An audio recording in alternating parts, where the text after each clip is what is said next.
We will start this second session of the morning.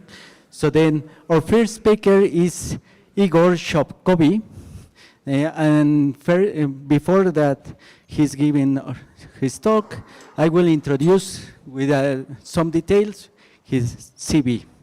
So Igor Shopkovi is a professor and faculty head of Polytechnical Science and Mathematics faculties in the School of Applied Science and Arts within the College of Integrated Science and Arts at Arizona State University. He earned his doctoral degree in theoretical physics from the Bogolyubov Institute of Theoretical Physics in Kiev, Ukraine, in 1907. Dr. Shopkovi completed postdoctoral training at the University of Cincinnati, University of Minnesota, and Johann Wolfgang Goethe University in Frankfurt. Before joining the Arizona State University, he was junior fellow at the Frankfurt Institute for Advanced Studies and an assistant professor at Western Illinois University. Professor Shopkovi has published over 120 peer-reviewed articles, as well as many reviews, book chapters, and contributions to conference proceedings. His research expertise spans theoretical nuclear physics, high-energy physics, and condensed matter physics. In 2014, he was awarded a visiting professorship for senior international scientists by the Chinese Academy of Science. He's co-author of a book, Electronic Properties of Dirac and Weil Semimetals, published by World Scientific in 2021. Okay, so with that introduction, well, Igor, the floor is yours. Thank you. I don't think need that. Okay. Everybody hears me well? I typically speak too loud, so I'm not sure if this is too loud. Maybe you could tell me. I'll try to speak quieter. Well, first of all, thank you, organizers, for inviting me to this very nice workshop. This is my first time at this university, and I'm very, very glad to be here. I will be talking about mostly chiral anomalous effects in different systems, and those systems will span a range from quark-gluon plasma to semi-metals and potentially one or two other systems depending on how we go on time. So I don't want to be political and promise more than I will actually deliver. So there will be at least the starting and end point, and we'll see in between if I'll add something else or not. So to start with, it makes sense to start with a brief overview of the chiral anomaly, which is at the heart of those chiral anomalous effects. Generically, I didn't really know that Eduardo will actually cover quite a few of those issues, so I will try to emphasize the points that are most relevant in high-energy physics. So in that sense, it will not be duplicating exactly the same things that Eduardo said, but there will be definitely some crosstalk between those arguments you've heard before and some of the applications and some of the arguments I will be using in my talk. To start with, of course, it makes sense to start with the symmetry behind the anomaly. And I'm not going to go into any details here, just to refresh your memory what the chiral symmetry is. And in the context of quantum chromodynamics, if you look at the quark part of the Lagrangian, you will find that in the limit of the zero mass of the quarks, you have some symmetry in the problem that can be described by those phase transformations. And if you look very carefully, you will appreciate its U2 cross U2 symmetry. So pretty much it's straightforward when you look at the four different taus present there. One of them is a unit matrix, and there are three other standard Pauli matrices. You will appreciate that it's U2 cross U2 symmetry. Of course, we know that in the physics vacuum, that symmetry is broken. It's broken down to the vector-like U2 symmetry, and it has a lot of actual observable implications in quantum chromodynamics. We know that that explains why we have pions in the quantum chromodynamics. Those are relatively light particles compared to the hadrons like proton and neutron. And again, all of that is explained by this symmetry, to be more precise, spontaneous broken symmetry in quantum chromodynamics. There are some other implications that I don't want to go into details, but if you are very carefully looking at that argument, you might be alerted at this point and saying that I'm cheating a little bit, at least a little bit, because actually there are only 3 pions we know of. And what I told you before here is that it's U2 cross U2. And again, if you know anything about group theory, you would know that there are 4 generators broken like there. So what is happening? Well, what is happening would be easier to see if I concentrate only on those U1 parts that come on top of SU2s. And of course, those are the transformations, are just the phases. One of them comes with just a unit matrix. The other one is with the gamma 5 matrix. And of course, the first one is absolutely exact. The other one is approximate because we have non-zero quark masses. And if you look at the classical description of this, you will appreciate that there are Noether currents that you could write for both of those transformations. And classically, at least, you would know that those will be the continuity equations those currents satisfy. So on the left-hand side, basically, that is nothing else but conservation of the baryon number. And on the right-hand side, that would be a conservation of the axial current if we had 0 mass. And of course, in the limit of 0 mass, it's an approximate symmetry classically. Well, the problem is that quantum mechanically, it's not. If you include quantum effects, you will find that that continuity equation has an extra term on the right-hand side. And in the talk by Eduardo, it was one-dimensional system, so it was just an electrical field on the right-hand side. In 3 + 1 dimensions, it will be essentially E dot B if you look carefully at what that means, for example, in quantum electrodynamics. You could actually also have similar contributions in QCD due to gluons. Now, I'm not going to go into very many details about deriving this interesting result, and actually there is a very beautiful derivation going back to Fujimoto. I'll actually go back to the original arguments that drove that understanding about quantum anomaly in the first place. And it showed up from the empirical point of view when we were trying to understand, well, not we, like it was way before my generation, to be precise, when people were trying to understand the decay of pi 0. The main channel for a decay into 2 gammas is actually not calculated correctly. It's measured to be 1,000 times larger than predicted by models with the U1 axial enforced in the models that were naively applied to this decay. The puzzle was resolved by Adler, Bell, and Jakiv when they were trying to calculate this in QCD using the triangle diagrams, and those triangle diagrams basically represent incoming pion and 2 photons coming out. If you calculate that diagram, there are several interesting facts about it. For example, one of the facts that only the one-loop diagram contributes. The other fact is actually that when you start calculating it, you run into trouble. It's a divergent result, and you don't really know what to do. So you will try to regularize it somehow. You will introduce some parameters. Again, without going into details, you will find that the results could be regularized and written in this form, where there is a free parameter in the game, that beta constant that is sitting there, and you're basically free to choose it whatever you want.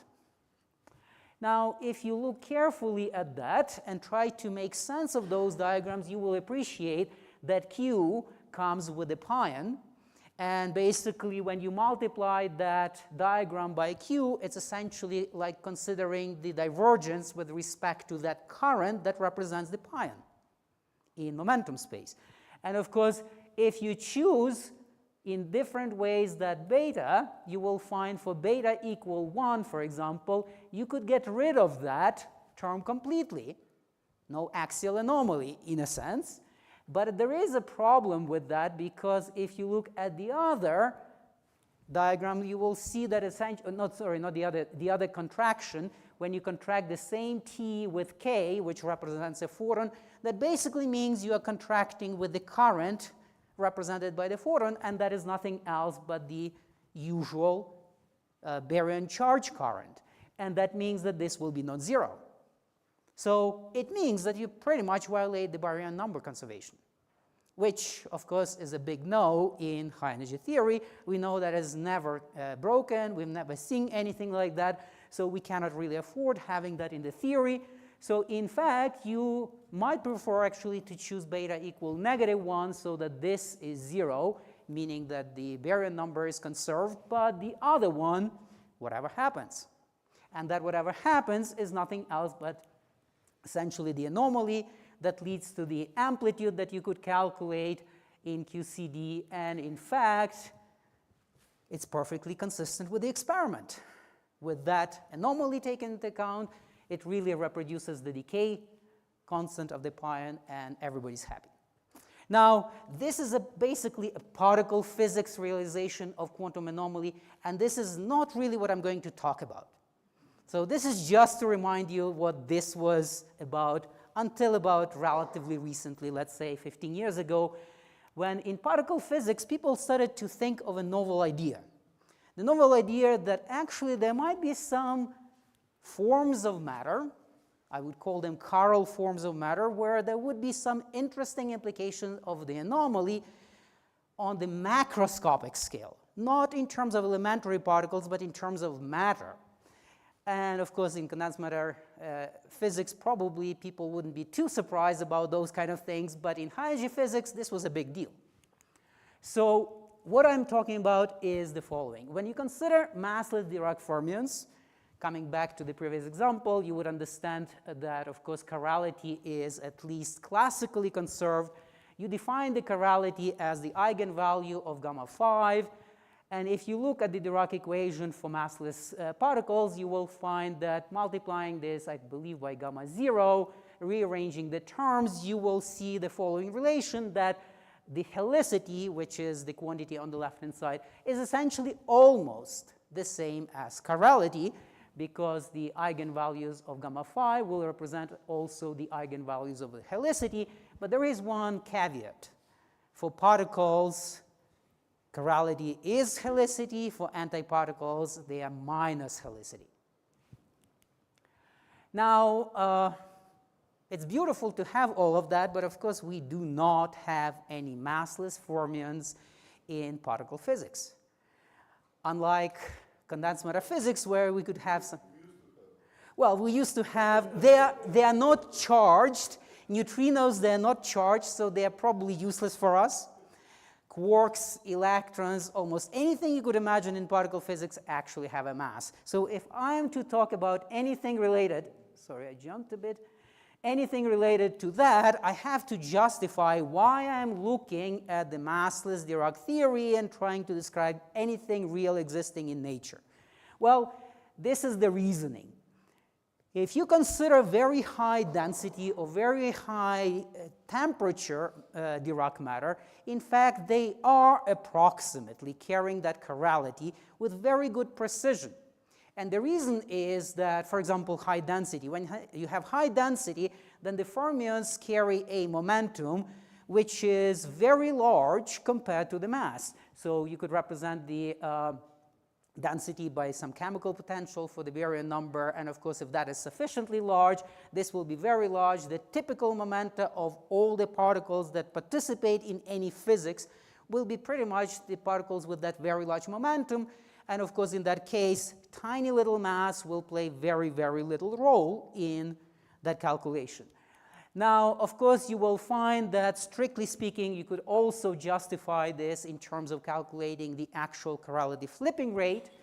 And in fact, there are some developments relatively recent even on this topic, because similar calculations having been done basically at the end of 70s, early 80s for electroweak theory.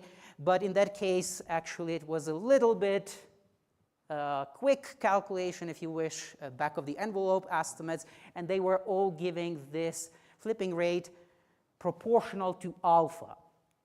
Oh, sorry, proportional to alpha squared as quoted here, but it's actually only valid in a finite regime, not quite super high relativistic particles. If you consider truly very high temperatures, in fact, that old estimate is incorrect. There will be some infrared enhancements, and in fact, it will be only the first power in alpha. But one way or the other, it justifies still that for very large temperatures, very small mass, that flipping rate will be suppressed, and you will be having approximately good chirality in your matter. By the way, I didn't say that, but feel free to interrupt and ask questions whenever you feel like. I don't really mind. So what about chiral matter? So from a general definition, you could think of the chiral matter where you could allow non-zero density of left-handed and right-handed particles existing on a relatively long time scale. So on a macroscopic time scale, which is much larger than any microscopic processes. So as soon as that is satisfied, then you could probably create some difference between those densities, and that difference will survive for a certain period of time. Clearly, chirality is not exactly conserved, so it might get washed away eventually because we have that chirality flipping rate. But like in hydrodynamics, there could be a slow parameter evolving in the system, and you could use that to describe your chiral matter. So, of course, then you will have to find the corresponding equations that describe that slow dynamics. And that, of course, will be straightforwardly described by the continuity equations. The continuity equation for the baryon number, of course, we know and love and use it all the time. As soon as the charge is leaving somewhere, it means the current is carrying it away. That's all it says. Now, if you consider the similar equation for the chiral charge, of course, you will find that there are all those complications I just mentioned. One of them is the chiral anomaly, and now, as you could see, I wrote that epsilon FF contraction as the dot product. And the other one is the chirality flipping rate. So, of course, we have to take that carefully into account if we are serious about doing this in some experiments. So, the main question that was posed is, can the anomaly produce any macroscopic effects in plasmas? And, of course, where to find such chiral plasmas and basically test this all. Let me start with the second question. The second question is that we have actually at least several well-known places where relativistic plasmas exist. The early universe is the most obvious place, and of course in the early universe we could have had some parity violating processes, all kind of things that will lead to non-zero chirality, and that is not just a statement. There are actually some serious proposals about the generation of the seeds of primordial magnetic fields and so on, related precisely to this anomalous effects. The other system which we create in a lab, the mini Big Bang, if you wish, heavy ion collisions. In heavy ion collisions, we can also find the sources of creating chirality, and in fact certain other conditions that will be important for chiral anomalous effects, and of course that's another place where we could test for it.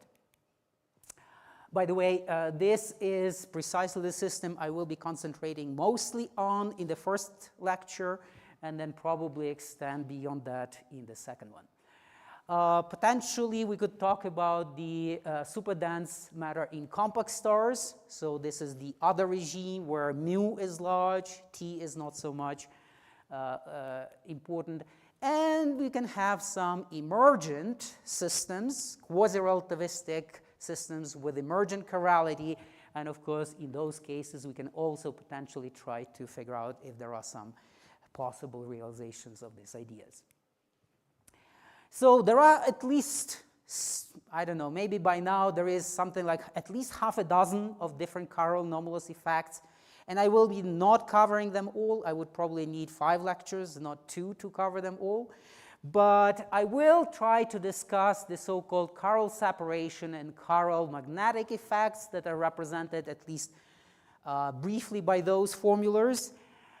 The simplest one to look at would be perhaps this one, chiral separation effect. And there are several ways of looking at it.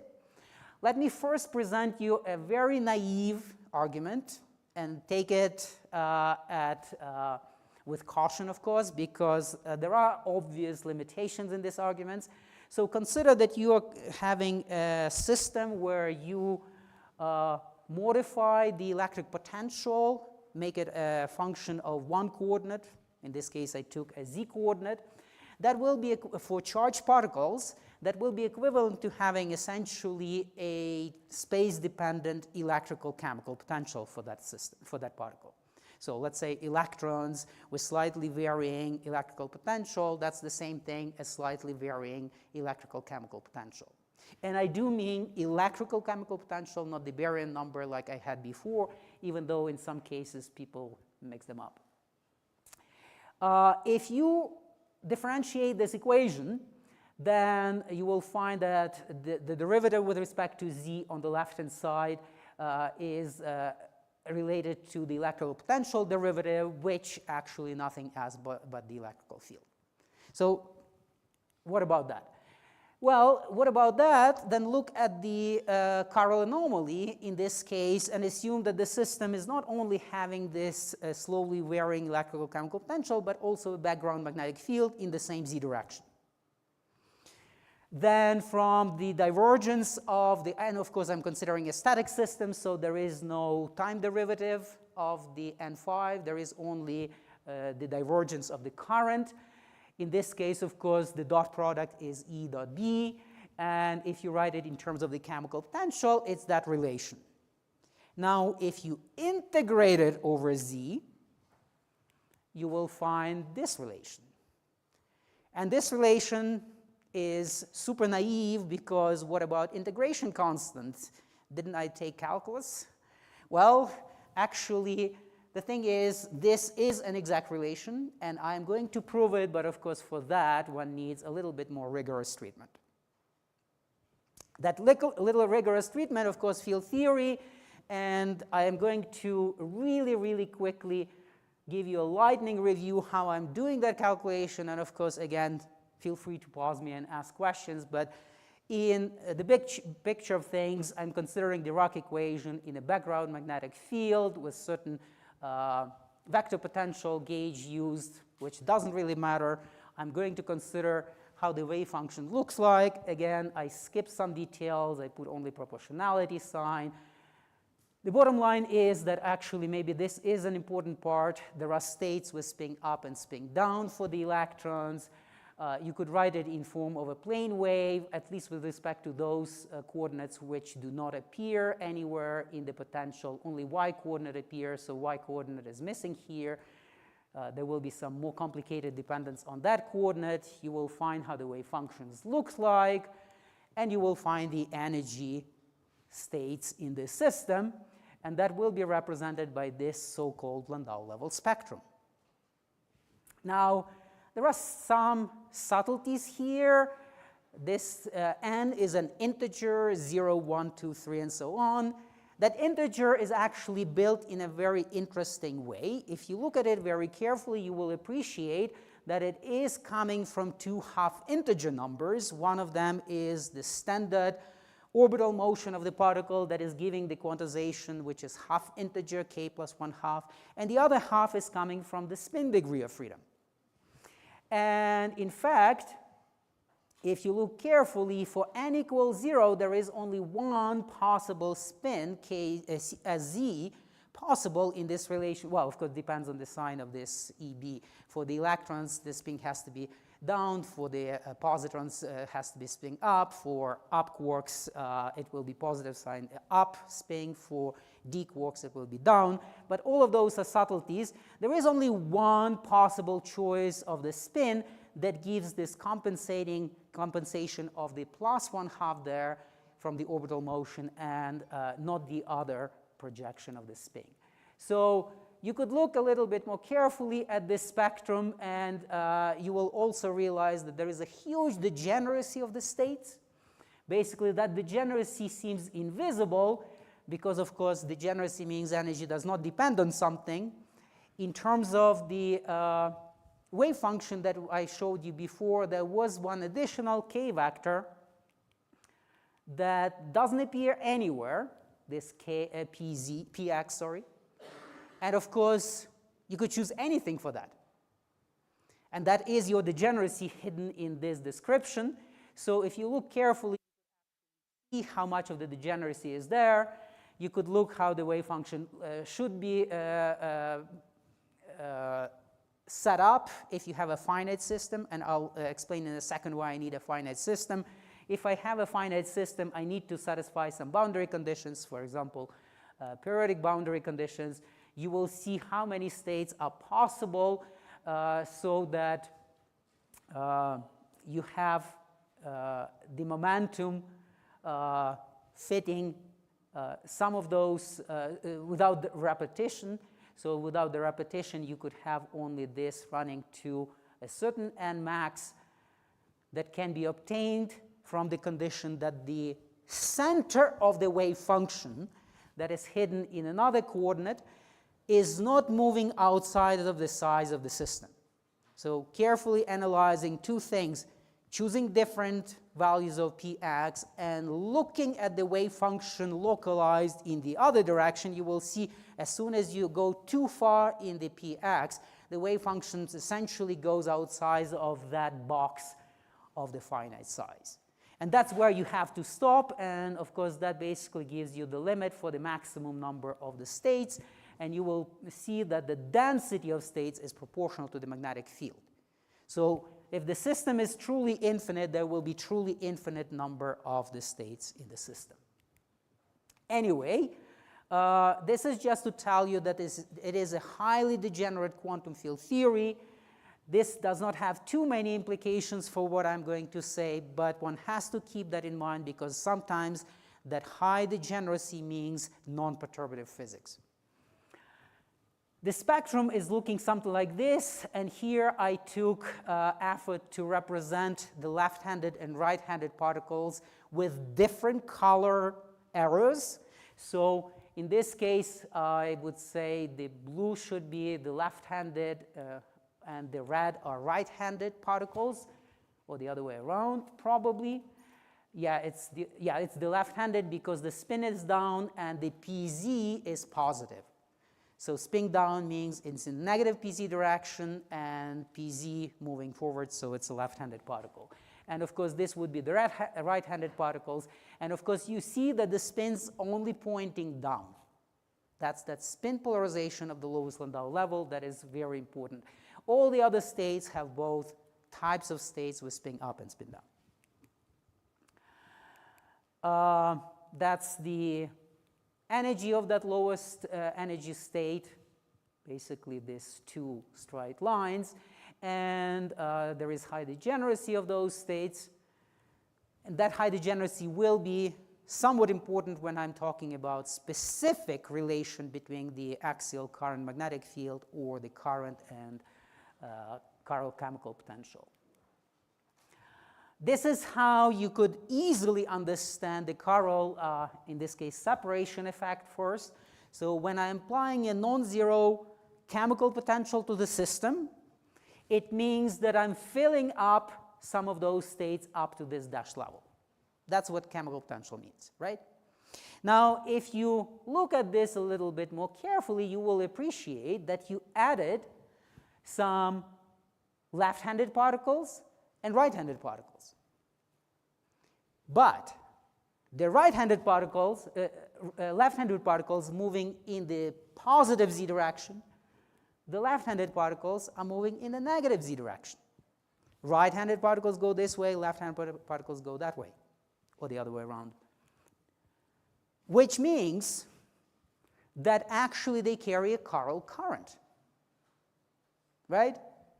Just like the electrons and positrons moving in opposite directions carry electric current, the same way with the negative and positive chirality particles moving in the opposite direction, they carry a net current, which is the axial current. And this is nothing else but that relation I told you before.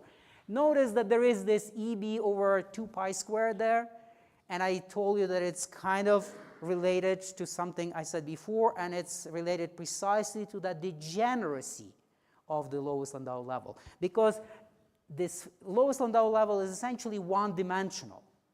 So in order to count how many states, it's proportional to mu. But it's not just mu, it's times the degeneracy of those states. And that's where that number comes from.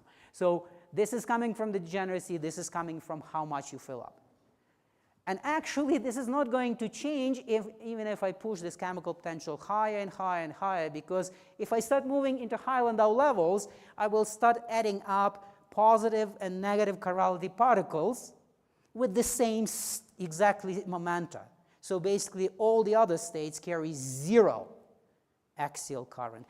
This is truly only carried by the lowest Landau level, which is by itself topological. Well, the other effect is the so-called chiral magnetic effect. This is a little harder to appreciate immediately because we have to introduce something called non-zero chiral chemical potential. And I try my best to represent that, having different chemical potentials for the right-handed positive chemical potential and the left-handed negative chemical potential. That's essentially what means chiral chemical potential. And of course, if you start looking in this case, you will see that the left-handed particles are moving to the left, right-handed holes compensate that axial current, and axial current will be actually 0.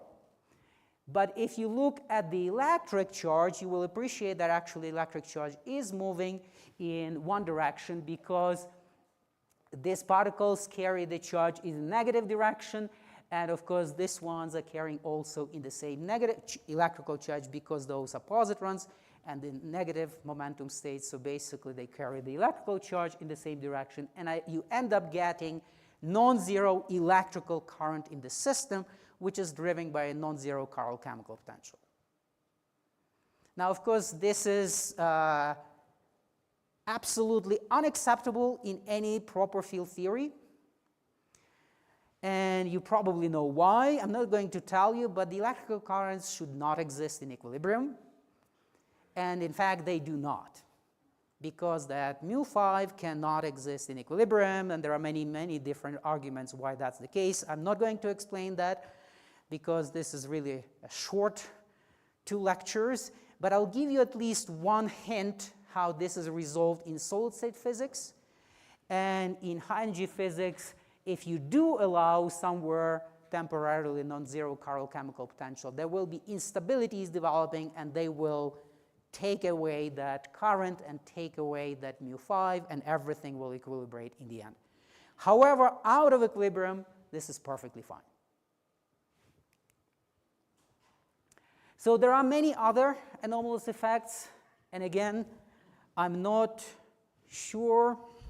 How am I doing on time? I hope I'm moving relatively fast, right? Good. So other anomalous effects. Theoretically, there are a lot of anomalous effects predicted for systems which have background external magnetic field. 2 of those I already mentioned, chiral magnetic and chiral separation effect. I will probably have a little bit to say something about chiral magnetic wave, which is sort of a hybrid of the first 2. There are some other effects that are based on these chiral magnetic effects, but realized in many different ways, so that you have observables related to something like magnetoresistance and some other features that can be observed in usual physical systems. There are some chiral anomalous effects that can be induced by vorticity present in the system. So just like those two, there are chiral vertical effects, chiral vertical waves, and many other things. In essence, they are related to the fact that there is spin-orbit coupling, and when you have rotation in the system, that basically the orbital motion of the particles that will be coupled to the spin of the particles, and again you will have those correlations between chirality and something else. So I'm not going to go, probably not at all, into this part, again because it takes me too far away from the main line of arguments, but at least I think you will have some review here for the reference, and you could probably learn a little bit from there yourself. So the first system I'm going to talk about is the heavy ion collisions. So I need to give you at least a brief introduction what is happening when you have highly energetic ions, heavy ions colliding each other. So that's roughly the picture after they collided, interacting and starting to pass each other. Because they are depositing so large energy density in the collision region, they are pretty much heating it up and creating quark-gluon plasma. So that's pretty much the general idea why this is done and why this is called little big bangs, because they are trying to reproduce high energy density, high temperature matter, roughly mimicking the idea of early universe conditions. By the way, the conditions are truly very, very different from the early universe, and the main big difference is the timing. In some sense, if you think of the early universe expansion, it's extremely slow compared to the microscopic processes. In heavy ion collisions, actually, it's extremely rapid, and the dynamics is happening on time scales roughly comparable with the microscopic scales. How do we probe that system? Well, first of all, this picture is supposed to give you sort of like a hybrid impression of early universe and superimpose heavy ion collisions, where you create quark-gluon plasma in those collisions. That quark-gluon plasma is expanding, evolving, hadronizing, and pretty much creating some particles that we see in a detector. There are many, many different ways of detecting observables. Of course, photons, other particles shown here, that's pretty much the carriers of information. The idea is that using some of that information, we can probe the actual properties of quark-gluon plasma. Not only quark-gluon plasma, but of course, the idea is perhaps we'll learn something about hadronization, some other phenomena that are really difficult to study otherwise. But the main message I want to carry here is that we do rely on certain messengers, such as photons, leptons, hadrons, and everything else in between. Pions will play a role in some of the discussion quite a bit. And from the signatures that they carry to the detector, we try to figure out what were the properties of quark-gluon plasma. Needless to say, we are unable to measure anything directly about quark-gluon plasma. Now, when heavy ions collide, there is a lot happening, obviously. Somebody was comparing a long time ago when these ideas about quark-gluon plasma were surfacing. Some people were comparing like throwing two Swiss watches at each other and trying to understand how they work from the debris that they produce. Obviously, it's very difficult, and it's somewhat similar difficulty, but there are certain things we can tell about heavy ion collisions. So one of the things that I would like to emphasize, that when you collide heavy ions, you produce electromagnetic fields in the quark-gluon plasma that is produced. The simplest, of course, thing to understand would be the production of the angular momentum and the magnetic field. So if you have some things colliding, and of course they are not head-on exactly. In fact, how exactly they collide is essentially random. So you will get a whole ensemble of collisions with different impact factors, so basically how far those centers pass each other. And depending on that impact parameter, we'll have different conditions of that plasma created in the collisions. And of course, then you would have to do a lot of data science to analyze which belongs where and try to sort it out. But if you have non-zero impact factor, you could immediately appreciate that the part that remains behind has to carry at least fraction of the original angular momentum carried by the heavy ions. So that's why that angular momentum is shown there, so the plasma will be spinning. And when I'm saying spinning, I'm actually slightly exaggerating because in reality it may have only maybe, I don't know, a few degrees spinning really happening because it's so short-lived. The other part is the magnetic field. Those are heavy ions stripped of the electrons, so gold heavy ions, and they are carrying electrical charge of the nuclei. Those nuclei carry a lot of electrical charge, and therefore this, you could think of those two heavy ions passing each other as essentially two currents passing each other. And just like you learned in some introductory electric E&M course, you will create magnetic field in the region between them, and of course that magnetic field can be captured by highly conducting plasma and essentially stay with it for a while.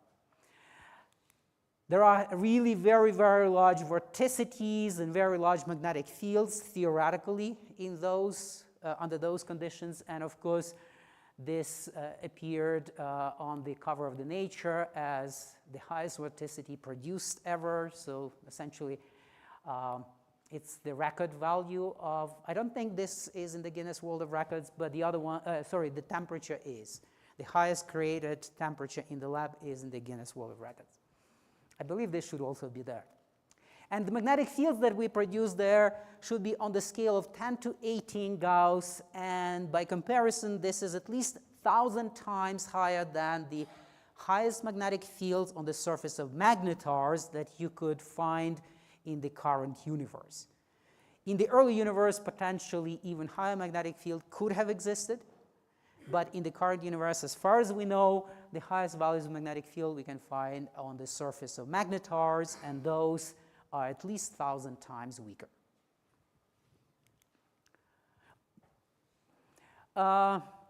The calculation of those magnetic fields can be done relatively straightforwardly if you use essentially the textbook example for the electrical magnetic fields produced by point-like particles. Of course, you have to take it relativistic particles, so you cannot have a classical approximation because this v, which is the velocity of the proton basically, proton, the source, in this case, you think of the nucleus as consisting of many different constituent protons, and those velocities are very close to the speed of light, so those are very important corrections. But other than that, you could calculate what happens, and again, this kind of picture shows you in a cross-section, you have one current going into the whiteboard, one coming out of the whiteboard, and of course, there will be a magnetic field produced in between, and it will be pointing upwards. By the way, those ideas are not super new. Some of the estimates of those magnetic fields go back to, well, like 40 years ago or so. Recently, there were some additional developments. People started to analyze it a little more carefully. Notice that I'm always going to show in this part of the talk the magnetic field in units of the pion mass. Essentially, if you multiply it by enough powers of h bar and c, you could always convert anything into the energy units, and that's pretty much what high-energy physicists like to do. And when we consider the magnetic field on the order of pion mass squared, it's basically roughly 10 to the 18 or so Gauss, just for the reference. Those magnetic fields obviously are short-lived because this is happening just during very fast interaction of the passing ions. So as a function of the impact parameter, it also changes. If you have 0 impact parameter, it's almost 0, but one has to be careful how you calculate. There are certain components which will be exactly 0, certain components non-zero, but it's again averaged. And here there is somebody else's work. They are giving comparable results of the magnetic fields of order m pi squared. The magnetic field fluctuates. The value of the impact parameter changes. Even the orientation of that plane in which it's happening changes. So basically, there are a lot of random parameters that you have to be aware when you're trying to find some interesting observables, and I will explain later how we try to extract that data from the data. Where do we get the chiral charge in QCD plasma? It's essentially, again, anomaly. And if you consider that anomaly, this is in the spatially uniform case, you will find that there will be some fluctuation of the non-abelian QCD gauge field that will produce different values of this result, and it will give you non-zero values of axial charge. So this axial charge could be, again, roughly described with a non-zero chiral chemical potential, and then you will have the physics that I was talking about. You will have chiral matter produced in heavy ion collisions. At this point, without further explanation, it looks too simple. And since I'm not hearing too many questions, I will actually ask the question myself: how is it possible that we can create that chirality in a finite small region of space? In reality, in fact, it might be 0. It will be fluctuating from point to point in heavy ion collision. In that little blob of plasma that you could create, there could be actually blobs of regions with positive and negative chirality, because there is no preferred way of going positive or negative mu5. They will be fluctuating on average, giving you 0. But because those regions happen to be carrying non-zero chiral chemical potential, they will be able to produce the result. And because in heavy ion collisions, certain observables, and some of them I will be talking about later, are a little bit better visible if they are happening close to the edge of that plasma region, then they don't have the time and the surrounding shielding from other parts of the plasma, and they might be observable, and those that are further away might be actually less visible. In that way, in principle, statistically, you could calculate how much of that effect survives and potentially observe it. So it's really not that simple as I'm kind of naively presenting with this graph. And before saying what I just about to say, if you create here a region with non-zero mu5, naively, this is what you would see. And what I show here is roughly the idea that if there is a net electrical current going upwards in the system, it means that we will have an axis of positively charged particles on this region, negatively charged particles that region, and roughly speaking, compensating contributions on the left and right. But you have to keep in mind that this is really just a cartoon. It might be happening only close to this edge or maybe close to that edge, and you have to do statistical analysis and then carefully analyze how much of the effect you would have. Additionally, you have to really figure out what is the direction of magnetic field when you're trying to detect. Your detector is surrounding this region, and you don't know if the magnetic field pointing this way or that way, because you cannot see the actual collision. What you can see, of course, is huge number of particles. Those particles going basically in every possible direction. But studying these collisions for more than 20 years, it was actually understood that you could figure out the reaction plane and the magnetic field will be roughly perpendicular to that reaction plane, by simply analyzing the totality of that emission. Basically seeing in which direction you have more particles and which direction you have less particles. That gives you a predictable reaction plane. From that, of course, you could see how the charge particles are emitted with respect to that plane. What in reality that means is essentially you have to consider something like 3 particle correlators for each and every observation you are doing, and analyze them statistically, and this is the average that is showing. So this reaction plane is determined by considering all of those particles first, and then taking 2 additional particles. One of them is carrying positive charge, the other is negative charge, and considering how that quantity is averaging. And of course, if they are going in the same direction, then this will be 0 minus 0 if you're measuring with respect to reaction plane, and the cosine will be positive. If they are going in the opposite direction, that will be pi, it will be negative. So this is how you basically try to analyze all of the particles, and of course you could take positive, positive, negative, negative, and cross terms and all of that. And these are essentially the typical results. These are relatively old figures, actually, I should say, but I just stopped putting any additional references because there is essentially nothing qualitatively new. It's essentially the repetition of the same thing. We do see those correlators.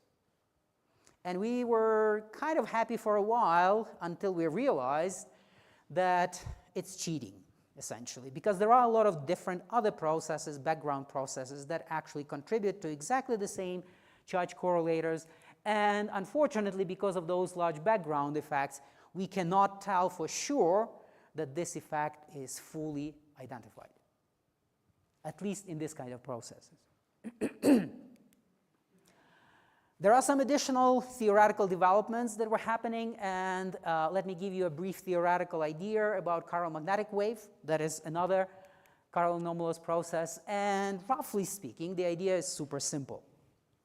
In fact, the idea is like this. Consider that we have 0 chemical potential at first, and then we create a fluctuating or fluctuation of the non-zero electrical charge in a certain region of the plasma. As soon as we create that non-zero mu somewhere locally, we immediately start generating axial current, separating the chiral charges, one going one direction, the other going the other direction. Those fluctuating charges, they are not exactly fluctuating in a sense because they are completely seated by the fluctuation of the original electrical charge. And you carry positive charge here, negative charge here, chiral charge here, and then these 2 regions will start producing their own effects, because then the chiral magnetic effect kicks in each of those 2 regions and produces the electrical currents that again now start separating the electrical charges. And it goes back and forth, and you could actually create the so-called chiral magnetic wave. So this is very, very qualitative. Naively, if that happens, you could figure out that if you started from mu5 here, then you will create J's here, and J5 here, you will create J's there, and they're going back to back with the same charge. So carefully analyzing this, you will appreciate that's not the dipole type of charge correlator that I was showing in the previous 2 slides, but actually quadruple correlation. If there is an axis of positive charges going back to back, then in the remaining plane there will be axis of the negative charge. How to detect this? One of the nice proposals coming from these people was to analyze most abundant charged particles in the systems, and those will be pions, pi pluses and pi minus. There are tons of them produced, and you could analyze the ellipticity of the emission if you wish. Again, this is somewhat exaggerated because there is some additional effects, and if you consider something like that, then you could consider how the dependence of the number of the particle produced with respect to different angles will be representing this kind of observable. So this is a specific observable that will test that specific idea. Before I go there, how do you analyze it a little bit more carefully? So a little bit more carefully, we basically start from the corresponding continuity equations. We take into account the chiral magnetic and chiral separation effects by representing them inside of these J's. And of course, when we do that, we will see that because of this divergence, we will have the fluctuating chiral charge coming from this because it's essentially mu5. This is the magnetic field, so that's your chiral magnetic effect. This is N, which is representing basically mu times magnetic field, which is the chiral separation effect. And you will see that that's the equation they satisfy approximately.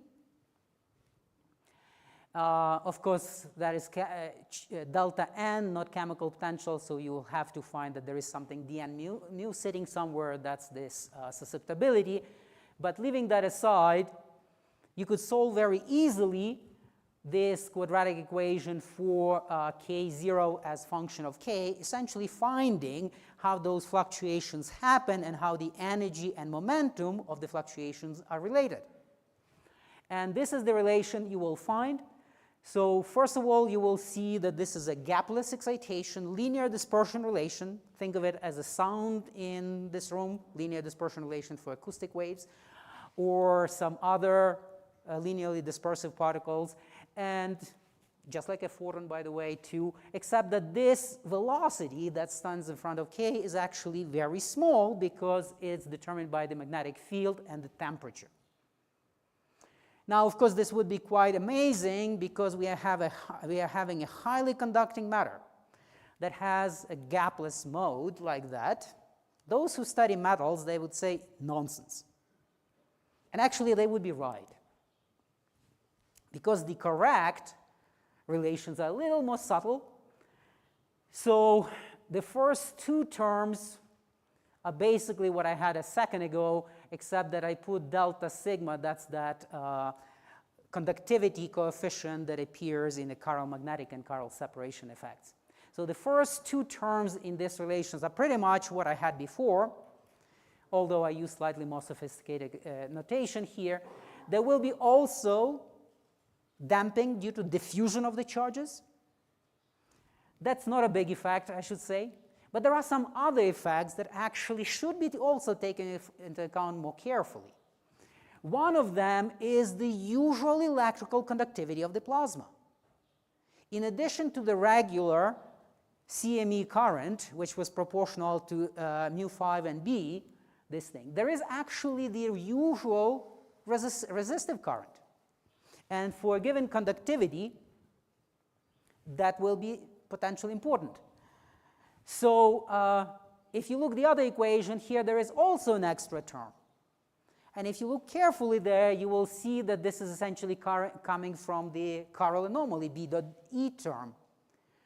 Why I didn't have this before? Well, because naively highly conducting plasma, electrical field basically zero everywhere, it's screened out. Well, if we do everything correctly, it should come out by itself automatically. So how it comes automatically? Because, of course, we have the Gauss's law that tells you that as soon as you create the charge density, there will be electrical field compensating it right away. So instead of assuming, let's add that equation and see what happens. And if you carefully analyze those equations, you'll find this solution. In fact, almost immediately you will appreciate it doesn't look anything like that chiral magnetic wave I showed you a second ago. In fact, for most reasonable assumptions, when you have relatively weak magnetic fields, relatively high temperature, relatively high conductivity, everything will be diffusive. There are absolutely no propagating modes at all. And that's the conclusion. In metals with weak coupling, like electrons coupling, there is no chiral magnetic wave. It's absolutely forbidden. It's overdamped. QCD is a little more subtle. I'm not going to go into details. That's essentially the same equations, except I had U and D quarks. I analyzed it a little more carefully. The big difference in QCD is that conductivity in relative terms is actually very small. And that's kind of hard to appreciate right away, but think of it strong coupling. At strong coupling, the scattering of electrons is so big that basic conductivity goes down quite a bit. So the hope is, what if the coupling is sufficiently strong, the conductivity is sufficiently weak, and we do have chiral magnetic wave?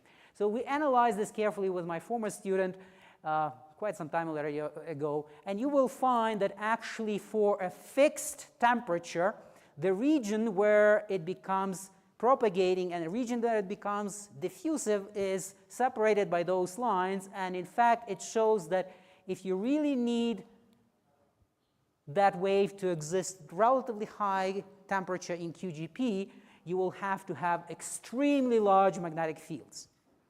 And those extremely large magnetic fields may or may not necessarily exist, so this kind of suppresses that original fascination with this chiral magnetic wave that it might exist. In fact, that's kind of reconfirmed by the actual observational data for those observables that were predicted for chiral magnetic wave, for example, this difference between the ellipticities of pi plus and pi minus, and in fact, the backgrounds may again dominate the signal, or alternatively, that's not a signal because that wave is simply overdamped. Do I have a minute or so or not? So just briefly to finish this story, there were other ideas to test for the chiral magnetic effects. One of them relied on the so-called isobar collisions. The idea is very simple. If you consider the isobars, meaning they have different number of the protons, but same number of total nucleons, they carry the same essentially amount of energy, of matter, creating the same amount of collisions, but electromagnetic effects carried by the protons, in particular magnetic fields, differ. They could be different by 10%, maybe more. And if you consider those collisions, you will have different magnetic fields. You could systematically analyze what's due to magnetic field, what's not. Theoretical predictions were very, very optimistic. We definitely should have discovered it by now. Well, the data was collected for a while. It was actually at least 1 year of the data collected in 2018. Everything was analyzed super carefully using blind analysis by 5 completely independent groups that couldn't even talk to each other about their analysis, by predetermined algorithms set up ahead of time. So really very rigorous analysis. If anything, this is really a breakthrough in experimental physics, how to do it right. And unfortunately, that was the conclusion that under the predetermined criteria, no CME signature is observed. The results, in fact, are completely inconsistent with theoretical predictions, but I should say that there is a footnote here with original predetermined criteria, which apparently neglected some very important effect that some people try to take after the fact into account, and found that in principle maybe we have a signal. Improved, more recent estimates show that still it seems far-fetched. So basically it's a developing story, and this is a good point to stop my first part. Thank you, Igor, for the nice talk. So we have time for questions. Is there any question? Yeah. Perhaps it's a very naive question, or you say it, but I didn't follow, in these very dense systems, right? So where are the interactions? Like when you talk about collisions, where are the interactions incorporated in your action or in your Lagrangian? Right. Actually, they were not, because this effect appears essentially in a free theory interacting with a background field. The interactions, they do modify some of these effects. We know from explicit calculations that chiral separation effect has corrections coming from interacting effects. There are speculations that chiral magnetic effect is completely unaffected by interactions because essentially it comes from the anomaly, which is exact at one loop order. But I should probably say that that may not be the end of the story on the theoretical side, because when we have dynamical gauge fields carefully taken into account, there might be actually radiative corrections even to chiral magnetic effect. So those currents will change potentially when the interactions are included. Okay. Any other question? Yeah. Is there a relationship of this effect with this axial electrodynamics, because the chiral magnetic effect and the anomalous magnetic can be derived from there, and there is no relation explicitly with anomaly there because the theta parameter is not apparently related, I mean. Right. There might be. There are some theoretical predictions that chiral magnetic effect might be helpful in potentially detecting axions.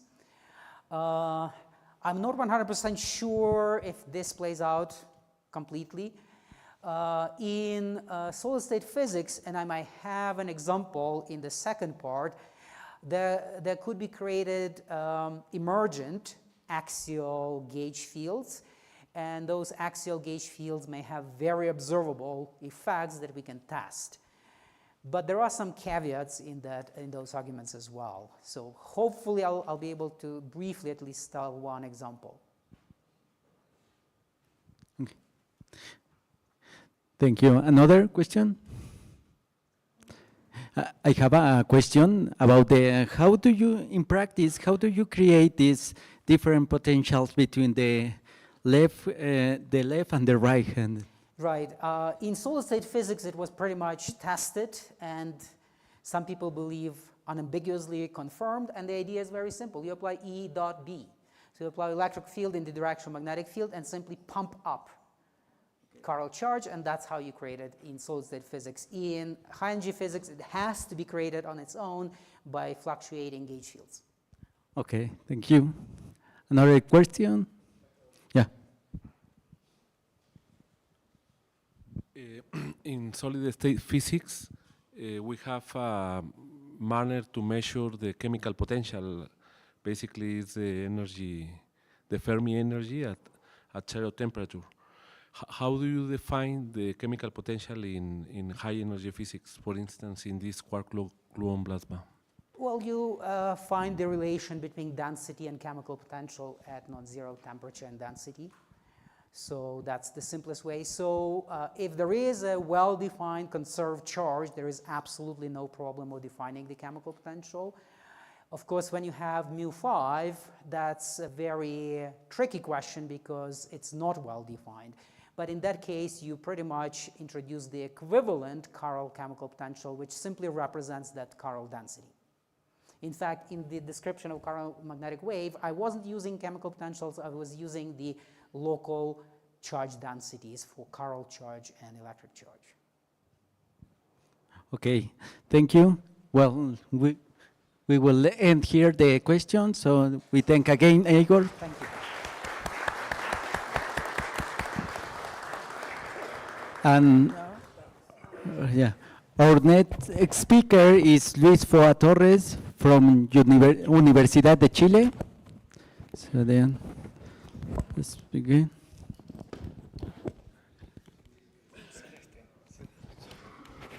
Sí, hay que enchufar ese. Yo creo que otro. Sí, claro. ¿Se llama eso? ¿Es lo de Workshop Next? Sí. Sí. Lo pongo por acá. Un poquito más arriba. ¿Está bien? Está bien. ¿Le tengo que aceptar? Ahí está. ¿Ya está conectado eso? Es control L. Okay. You read it? Okay. So we start with Luis Foa Torres. The floor is yours whenever you want to start. Thank you. no. Oh, okay, so I will use this one. So Good morning, good afternoon to everybody. I'm a bit confused, so I don't know if this is morning or afternoon. Thank you very much for this invitation, for the opportunity to be here. I'm very happy to be here in Mexico City again. So my name is Luis Foa Torres. I work at the University of Chile in Santiago, and I'm very happy to give this talk that it's going to be about non-emission systems. You have probably heard a lot about this and seen in the literature. So the idea is to give you a flavor about what is it about. I will start with acknowledgements. So for the things I'm going to talk about today, I want to thank especially Victor Manuel, Eduardo, who is here, Matias, Stefan. There's also new people coming to the team, Diego, who is already working on this, and Joaquin.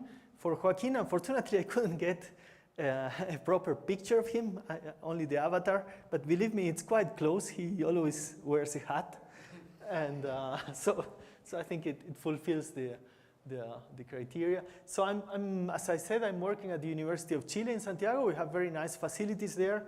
It's quite nice place with some old buildings, some newer ones. We have also it's a very nice city.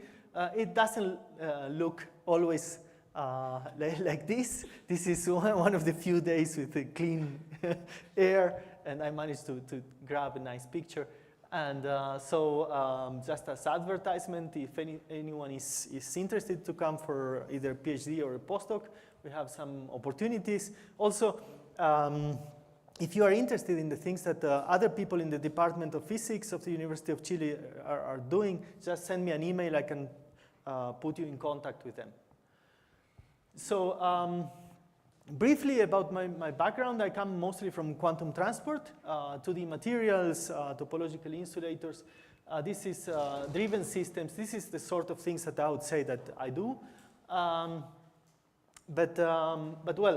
Today I'm going to talk about something a bit different.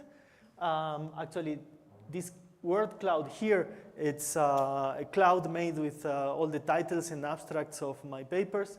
And you can see in red the things that are more recent, in blue the ones that are older, and you can see a huge floquet there. So for AI, this is a floquet guy. so that's it. But also inside here you will see some things like, for example, somewhere you will see non-emission here and somewhere around there. And so the topic of today is going to be about those other things that are not what I do most often. So the outline of the talk is as follows. I will start with a few reasons or motivation of why to consider these non-emission Hamiltonians that are a bit weird. And I will try to emphasize what for me is unique about them. And then I will give one example of something that is very weird that happens in these systems, that is an anomalous type of localization. And then I will try to bridge to a very different topic of things that we are doing now that have to do with using these sort of non-emission Hamiltonians to emulate quantum measurements. So that's the plan. Well, you have probably seen in the last few years a kind of tsunami of papers having non-emission in the title, abstract, or wherever. And this is the best representation I could make of it using DALI. And really it was a kind of tsunami of papers. And many of you could probably be a bit skeptic of what's really in this wave. And so the goal of the first part of the talk is going to be to show some of the things that happen in these systems. And so the very first question would be why to use non-emission Hamiltonians. And one of the very first motivations for this comes from very old times. There was this paper by Bender and Bocher at the end of the 90s where they tried to somehow generalize quantum mechanics and lessen the constraint of hermiticity in favor of something more general, like having PT symmetry. And so there was a lot of attention triggered already at that point. And if you start looking in the literature, I actually found a very old paper by Gamow in 1927 that I couldn't get here in my computer, where he was already using these sort of things somehow. But coming back to something closer to my own background, for people like me, for example, coming from quantum transport, using non-Hermitian systems, or non-Hermitian effective Hamiltonian, it's quite natural, because every time we deal with a sample that is connected to leads, you can incorporate the effect of the leads through a self-energy that has a complex part, and so it's kind of natural. If you go to systems like photonics, photonic lattices, for example, immediately you have losses all over, so the system is naturally described by an effective non-Hermitian theory. If you go to mechanical systems, something similar happens. And then if you, for example, want to incorporate the effect of interactions at the very, very lowest level, what interactions will add, it's a lifetime. And in some approximations, you also end up with the same sort of idea. So these are some motivations. The question is there anything truly unique about these systems that one should really care about? And for me, the most distinctive property is this that people call defectiveness. So if you take, for example, this Jordan block there, that matrix cannot be diagonalized. You have a single eigenvalue that is 1 that has algebraic multiplicity of 2, and you have a single eigenvector associated to that eigenvalue. So you cannot span the full space with eigenvectors of this system. And this matrix is said to be defective, and this is a property that is very peculiar of non-Hermitian systems. Usually you don't have to deal with these things in normal quantum mechanics, and this is assured from the postulates. You just say that you have Hermitian operators, and that's it. I will come back to the interpretation of this defectiveness in a while, but if I take a Hamiltonian with this form, they are like H0 plus lambda V. H0 and V are matrices, 2 times 2 matrices with real numbers, and lambda, I let it go to the complex plane. Then what you can find is that when lambda takes either of these two values, then this matrix becomes defective. Matrix, like as I showed before, is a Jordan block, and so you have a single linearly independent eigenvector. At these points is where Kato said, Kato called these points exceptional points. And this in a very old book dealing with mechanical things, nothing to do with quantum mechanics. So what happened in the last few years is that people started searching, as I said, from, for example, the point of view of quantum transport, there's nothing really new about using a non-Hermitian effective Hamiltonian. But what happened in the last few years is that people started to look for topological states in non-Hermitian lattices. And so this is a bit different because in a quantum transport setup, usually you have these non-Hermitian terms only in the sides of your system connected to the leads. But here people started looking for topological states in systems where these gains, losses, or non-reciprocal terms are repeated periodically through the system. So it's now a non-Hermitian lattice. And there immediately what people found at the very beginning is that there's a problem because if I have a complex spectrum, I don't have an order relation, and so I cannot have, it's very difficult to define a gap. Yes, because what I say usually is I have this list of eigenvalues, I start ordering them, and then I say, well, there is this region in between where I don't have states, there's a gap. But here, if I have something in 2D, it's more complicated. And so people, immediately you see that you have to do something else to define a gap. And what people started doing is stuff like, for example, saying I have here the imaginary part, real part of the eigenvalues. The spectrum of the system is this blue line. And then what I can do is say, for example, I will define a gap as the exclusion with respect to this point, the red point there. And this is what people call a point gap. Or I can do it as an exclusion with respect to a line, and this is what people call a line gap. And so immediately I see that there are a couple of definitions, and immediately I see that there's something very weird, is that I can have a system with a single band that has a gap according to that definition. So that makes no sense in an Hermitian system, but here it's possible. So this system has a single band and it has a point gap. And so that's a bit an idea. So there were many other things that happened. Sorry, I forgot to put my timer, so just tell me when I have 10 or something. Another thing that is very weird that happens in this systems, it's what people call the extreme sensitivity to boundary conditions. And this is very, very, very weird, really. What it means is that, for example, you could have a system that is with periodic boundary conditions that has a gap, and the system, every time you cut your system and put open boundary conditions, you have a metal, just to say. And they may never, ever converge, no matter how large you make your finite system with open boundary conditions. And this is kind of very weird, but people in maths have studied this for some time, and they called it hypersensitivity to boundary conditions. And this is one of the things that can happen.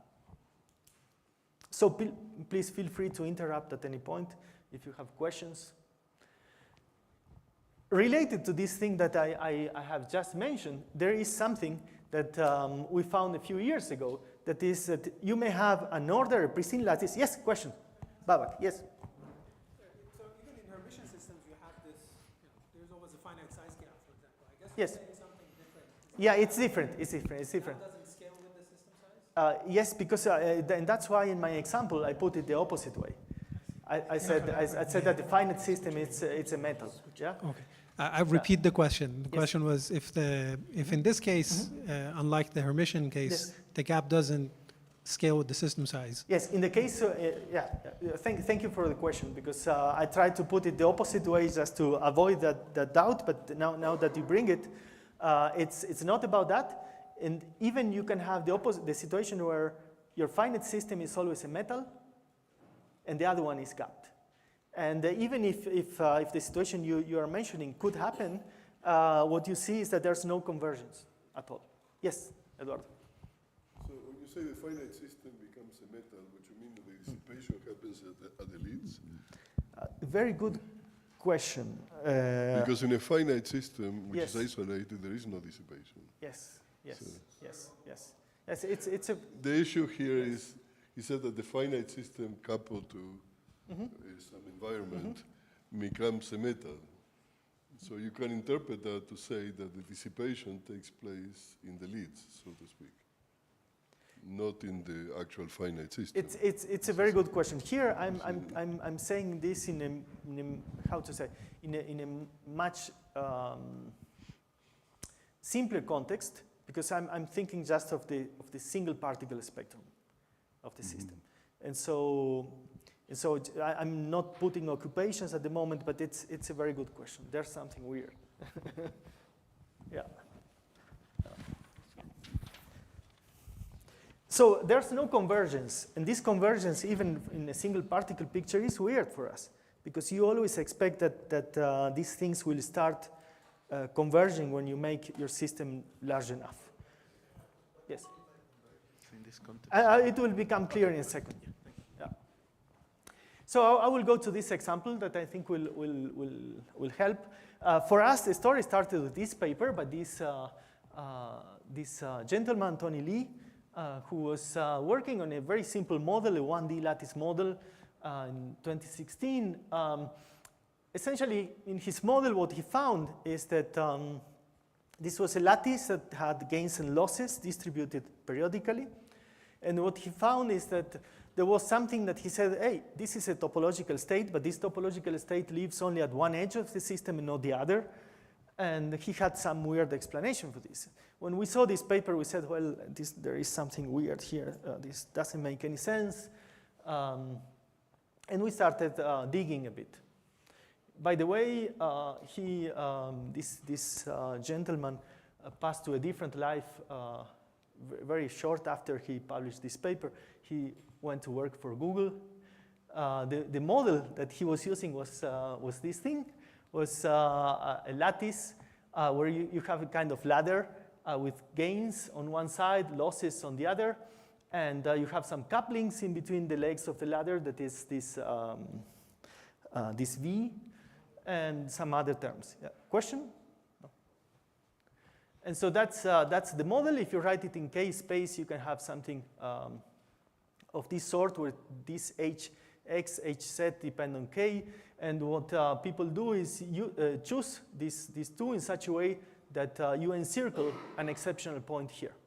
This model has two exceptional points, there and there in Hx, H set equal to 0, and with this choice, essentially what you are doing is encircling one exceptional point.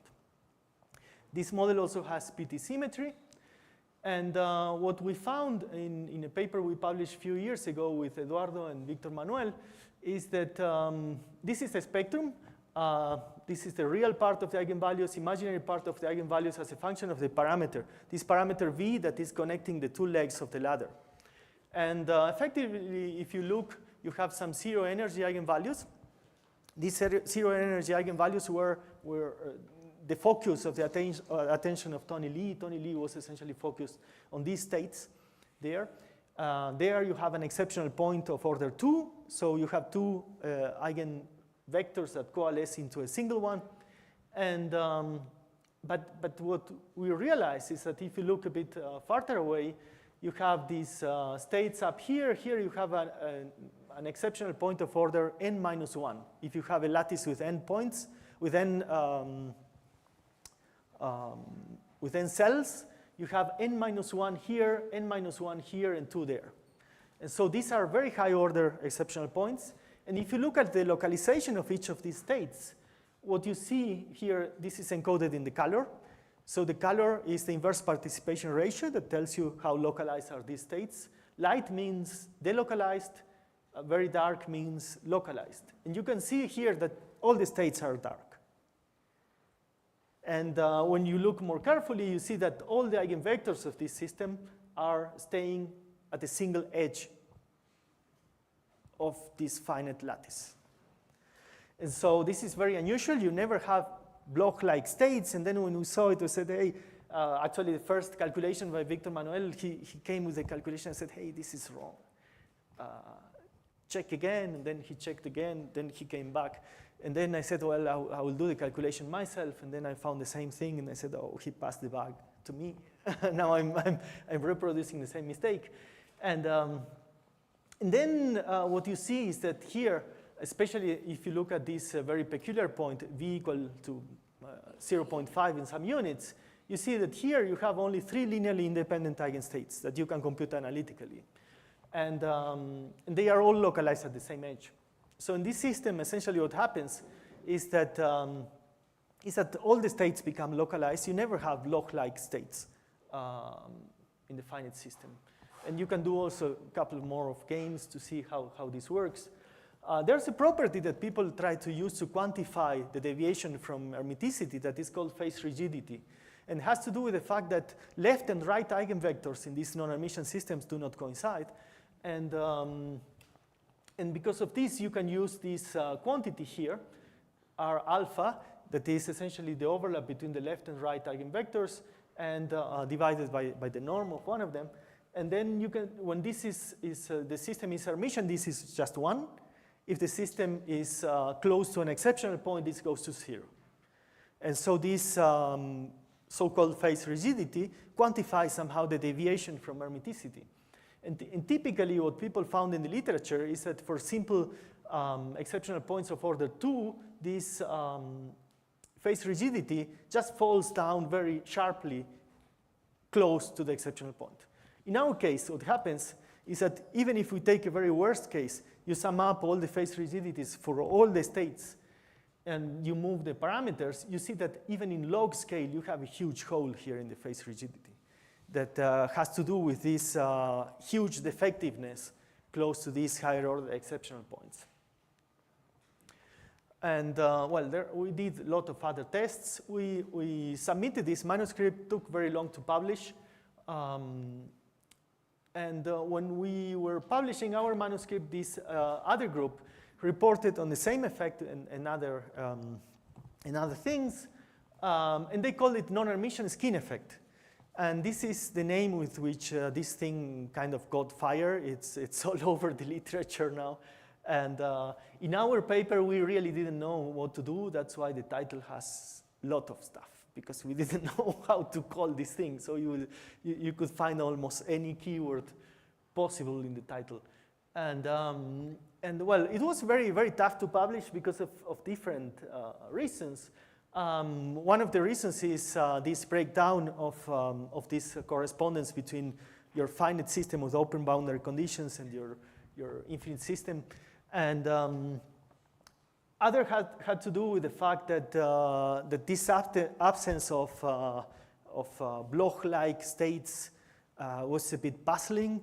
We can understand this now much better in simple terms. Essentially what happens is that what helps you recreate the case of the system with periodic boundary conditions in a finite system with open boundary conditions is the fact that you can always, in an emission system, you take one solution with a given wave vector, the one with the opposite wave vector, you superpose the two to get a zero where you need it. And you can always do it, and it's fine.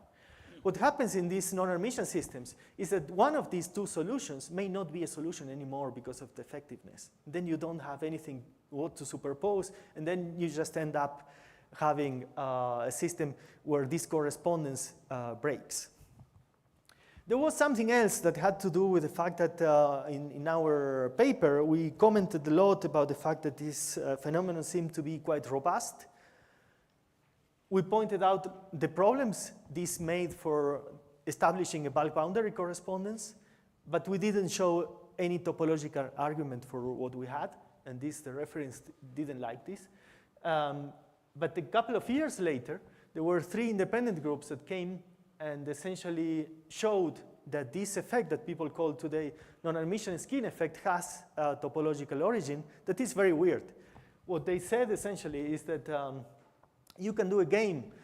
Usually topological invariants are computed only from eigenstates, but here, when you go to the complex plane for the energies, you can do now a winding also in this complex energy, eigenenergy space. And what they showed is that if you have a winding around a given point in this complex energy plane, then if you happen to have modes with energies inside these loops for your finite system, then these modes will be skin modes. And this is essentially the essence of their argument. There's a way in which you can very simply construct this that is essentially going to a space where you double everything, and you get H dagger, and you make a construction, then you can use this construction to justify this invariant. I will not get into the details here because of time, but this is called today, people now talk normally about the topological non-emission skin effect, and they have some lot of jargon for this. I have really lost track about all the literature on this stuff in the last few years because there's a lot. And number of papers published with this keyword in title and abstract have grown a lot over the last few years. And the experimental verifications of this were really enormous, far beyond what we could have imagined at that point. This thing has been observed in the quantum walks with photons, in electrical circuits, in active matter, in ultra-cold matter. There are experiments also with photonics that I will mention. It's really a huge number of experiments where this appears. And the reason is because this is a very simple thing, so it should be quite ubiquitous. It has to do with something truly intrinsic to these non-emission systems. So, for example, you can use this sort of effect if you have a photonic lattice. You can use this effect to funnel light to a given region without and avoid dispersion, which is quite useful. And this is what people have done in this paper here. So there are a lot of realizations. I will take just 1 minute to come back to the interpretation of this effectiveness thing that I mentioned. And there's a very simple way in which you can start to have some grasp about this. And think that you have a churn insulator. And if you have a churn insulator and you put a boundary condition, you say your particles come from the left. And suppose that I want to restrict my description to just the strip here of the system, this one there. And I want to make a kind of effective description for this. So if I want to have an effective description for this, I would typically have to put gains on the side where the particles come from, losses on the other one, and I will have a kind of effective 1D system there, a piece of a 1D system. And then what I can realize immediately is that the moment when I do this effective description, I'm putting two pieces of information together. One that has to do with the initial Hamiltonian I had, and the other one with the boundary conditions. This is very unusual because usually you don't do this. But in these effective Hamiltonians that people use a lot in photonics and in other systems, essentially what they are doing is that they have kind of two pieces of information together, the Hamiltonian plus the boundary condition. And the moment you do that, you can have the effectiveness, because now essentially you could have states of the original Hermitian system that may not be compatible with the boundary condition, like this one here. And essentially you would see this in your kind of constrained description as the effectiveness. Suddenly your Hamiltonian became defective. And it's not that weird. It's that you are mixing these two pieces of information in a single thing. People have taken this sort of idea further.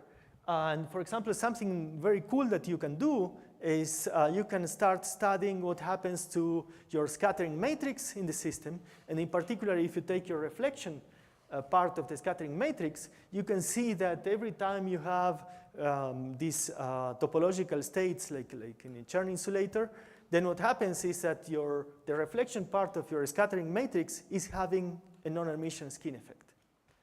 And this is what people did in this PRL that appeared at the end of 2022. And now they are pushing to really measure this by measuring conductances in graphene. This is a preprint that appeared recently. It's still not published. So you see that this thing has made a very weird trajectory, because we started with some condensed matter questions, then suddenly this went completely off, and now this thing is coming back like a boomerang to condensed matter. So that's for this example of non-Hermitian skin effect. Now I'll try to bridge with something that is very different, that has to do with some more quantum stuff, that has to do with measurements. So typically in quantum mechanics, every time I teach quantum mechanics, you have a set of postulates, and then you have two postulates for the dynamics. One postulate that is Schrödinger dynamics when you don't measure, that is well behaved, unitary, and very good properties. And then you have the postulate dealing with measurements. Everything is not behaved that nicely. You have an operation that is irreversible, and you have a lot of trouble of different sort. And so the idea we were trying to pursue here is to see if by using now a single rule, that is the Schrödinger rule, if we can somehow emulate what happens in a measurement within a single particle description by using these non-Hermitian Hamiltonians. And so essentially to do that, what you need is something very strong. And the thing that comes to my mind is this scene from a movie, from Oppenheimer, where he says suddenly, well, I became the destroyer of worlds. Here we need something like that. We need a destroyer of superpositions. Yeah? We need something that is robust enough to really destroy superpositions wherever the situation, the conditions you put. And then what we try to do is to delineate general conditions to do this, assuming that the time evolution is given by Schrödinger's equation, and that at some point the only thing we will do is allow for the Hamiltonian to acquire a component that could be non-Hermitian, that will be there only during the time when you measure. And then the very first thing that you see is that if you follow this game, that it's a kind of poor man's model for a measurement, because we are keeping a single particle description, is that your Hamiltonian has to describe a loop in the parameter space. If you have a set of parameters that change in time during the measurement, essentially you are adding some perturbation. What needs to happen is that before and after the measurement, you end up with the same Hamiltonian that is Hermitian. So it means that you have a loop. And the first question that you get with this is, well, that's fine, but we cannot get much more out of it. What else is happening here? And then we started looking for mechanisms that would be robust enough, that could lead to a kind of robust destruction of superpositions under only those conditions. And then we go down to the only thing that we can, or we believe that we can really solve, that is a 2 times 2. And, but the funny thing is that even in a 2 times 2 system, there are weird things. One phenomenon, it's called chiral state conversion. This was coined in this 2017 paper by Christofoulidis' group. And it's very interesting. What they said is you have an exceptional point, you have some trajectory in parameter space. If you forget about exceptional points and you do this adiabatically, as Gerardo was mentioning earlier, what you know is that if I start in the jth eigenstate of the system, I keep up in the same state instantaneously. The only thing you acquire is a phase. But now if your system is non-Hermitian and you do this game and you do it slowly enough, what happens is that because of the structure of these solutions close to the exceptional point where you have these square roots, if you start in eigenstate 1, you end up in 2. If you start in 2, you should flip and get to 1. This is what people expected until probably early 2000s. And then what they realized is that this process doesn't need to be symmetric. Actually, most of the time will not be symmetric. One of these 2 things will not happen. This is what Berry and Nustin realized in a couple of papers more than 10 years ago. And what happens is that only one of these 2 states will follow an adiabatic evolution, that in the non-Hermitian case means to flip. The other state will not follow adiabatic evolution because essentially what you have is that one of these 2 states is a gain state. And the one that is a gain state, this will stay there always. And this weird combination makes that you have a preferred state that if you put a few more conditions on your Hamiltonian, like for example, starting from an Hermitian Hamiltonian, leads to this chiral state conversion that Hassan and others found, where essentially your preferred state depends on, depends on the direction of the loop. If you make this loop in one direction, the preferred state is a given state. If you just invert, you switch to the other one. And so essentially you have now a system with a preferred state, and this conversion is quite robust, is what they found.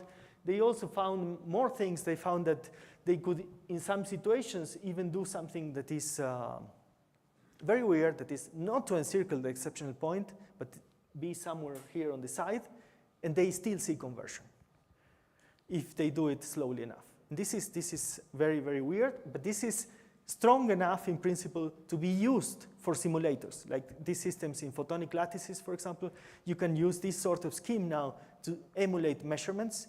That is something that these systems have not been able to do up to now because they only were able to emulate the Schrödinger part of the dynamics. And well, this has been seen in experiments and everything, and we are now trying to use this to move forward with some more interesting stuff.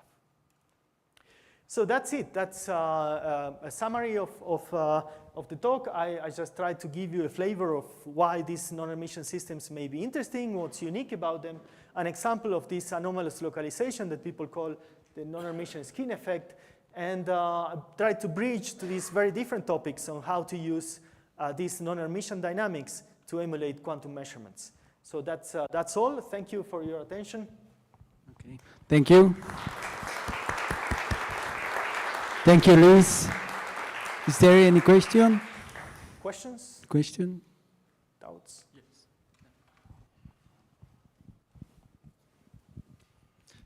Thank you very much, Luis, for your talk.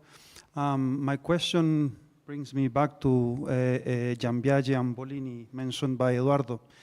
When you were classifying the spectra with these complex numbers, is that spectra, are those spectra analytic in the complex plane? And if so, does the idea of doing analytic continuation to get a hint on how to traverse from one state to the other, does that make sense or not? Good question. Good question. I really don't know. I really don't know. Yeah. So you say, yeah, in many situations you can compute the solutions, and you say if they are analytic. I'm almost sure that I can find examples where they are analytic. Almost sure. But what's the consequence of this there?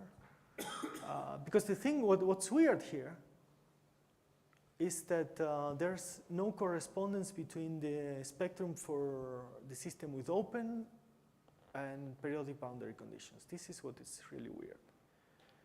And even if the function you get is analytic for one case, you have this problem.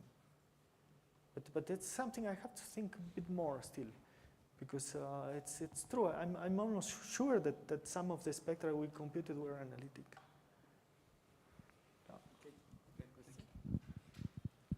Very nice talk. With respect to this localized states in end of this finite system, what you can expect if you close this forming a ring? It disappears. Okay. It actually, there's actually something, but that's not that different from what happens in an Hermitian system. In an Hermitian system you have the same, but here you have one level more of weirdness. That is that, as I said, one system may have a gap and the other one never, no matter how large you make it. Is there any spontaneous current when you make these torus? Very good question, very good question. Actually, one thing that I have seen many papers, I'm not following all this literature because by now it's kind of tough, and I'm a bit lazy to read so many papers, but I've seen people doing stuff in that direction. They started, for example, taking different pieces of these non-Hermitian Hamiltonians, like you take a 1D segment, for example, you take another one, and then they are connecting them and using this sort of circulation that is made when you connect them. And I've seen a couple of papers where they play this game. So it's an interesting thing, yeah. Okay, question?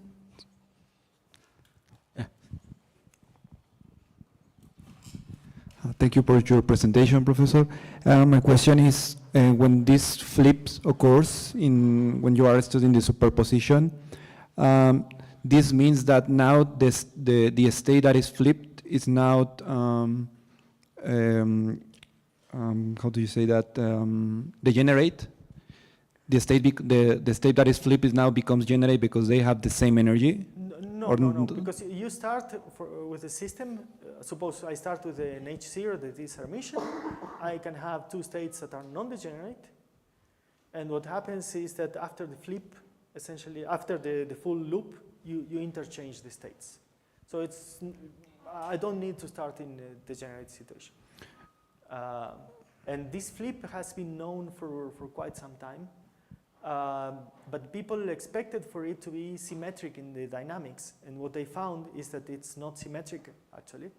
And if you put some conditions on the system, typically the experiments where this is done, it's systems that have PT symmetry. And when you do that, what they found is that essentially the process is completely asymmetric. You flip only one of the states and the other one remains in the same. Yeah, exactly, but that's my point, because now you have the same side 1, and then you have the same side 2, and then when the flip occurred, you have two side 1 states, right? And both have the same energy? So at the exceptional points is where they touch, but you are not, you don't need to be there. Okay. And what happens if you don't enclose the exceptional points when you are carrying your adiabatical? That's a very good point. And this, what happened is that these people made first experiments enclosing the exceptional point in 2017. They published it in PRL.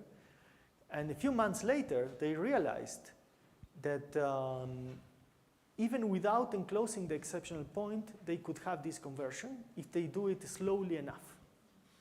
And for this, they had some condition that they essentially found analytically. And this was very puzzling. A lot of people, me included, the moment when I saw this a couple of years later, I said, what's happening here? And by now, this was confirmed experimentally. The experiments appeared in Nature in 2022. It's a bit more complex because they have to do this path really slowly, but it's there. And this is a puzzle because it makes the full understanding of this mechanism more complicated. And there has been a lot of discussion in the literature, but I really don't think that there is a good understanding of what's happening. And especially the main obstacle is this fact that this thing converts even without enclosing the point. This is very weird. I have some hand-waving idea, but we can talk later if you're interested. Yeah. Thank you. Okay, we will end the talk now. And so thank you, Luis, again. And we move forward with the last speaker of this session, that is David Vergara.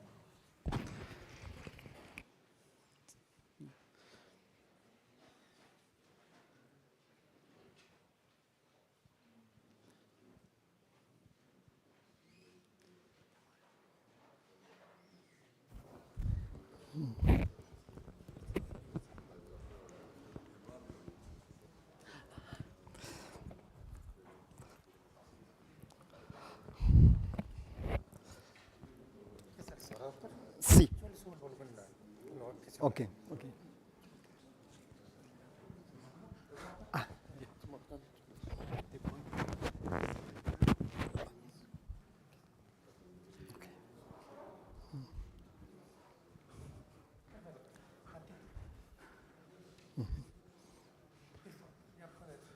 Ok. ¿Hacia abajo? ¿Con el de abajo? Con el de abajo. Ok. Okay. Ready? Yeah. Yeah. Okay. Our next speaker is José David Vergara from the Instituto de Ciencias Nucleares. So, whenever you want to start, the floor is yours. Okay, well, let's thank you to the organizers by the invitation of this interesting workshop. I'm going to talk a little bit generalization of the work that present precisely Gerardo Naumis, in the sense that I want to take into account the time, okay, in like a new parameter in my geometry of the quantum geometry of the states that I am going to consider, okay? Then the idea of this work is essentially that we want to study the quantum geometry of the space, of the eigenstate space, okay? This was first done using by Provost, okay? Provost and Vale, and they built what is called the quantum geometric tensor.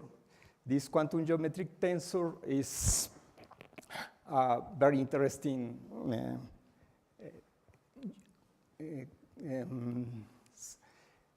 object that have in the real part the quantum metric that what says is that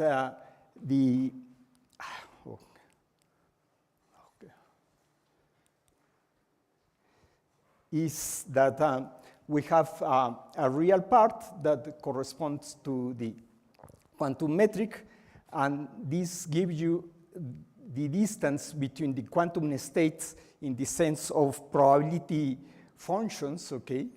And this is information that gives you what happens if one state is close to another if we make a variation of the parameters of the system, okay? And also, this quantum geometric tensor have an imaginary part that is give us the Berry curvature, okay? And the Berry curvature was discussed by Professor Fratkin and also by Gerardo, okay? In this case, for the Berry curvature, we have precisely the Chern number that gives us the topology of the system, of information of the topology of the system, but also the quantum metric tensor we have in this case the Euler characteristic that is also a topological information of the system, okay? Now we want to know what happens with the system is time dependent, okay?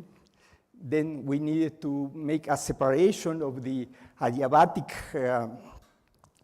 condition, okay? And what happened in that case in general, okay?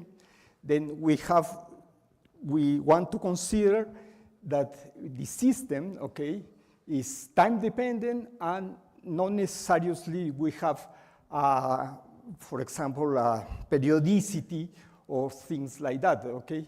We have a full Schrödinger equation and we want to solve, okay, the full Schrödinger equation, okay, and see what happens when we consider variation not only of the parameters of the Hamiltonian, also the time, if we make variations of the time, okay? Then that is the point to consider, okay? Then we have in our system, we have a set of parameters, lambda, okay? And also we add to that set of parameters the time, okay?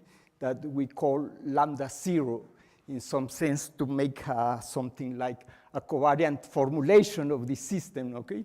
And then we have that our states are function of all these parameters, lambda, okay? That includes the time, okay? And now what we want to do with this, we define a distance in this manifold of states, okay?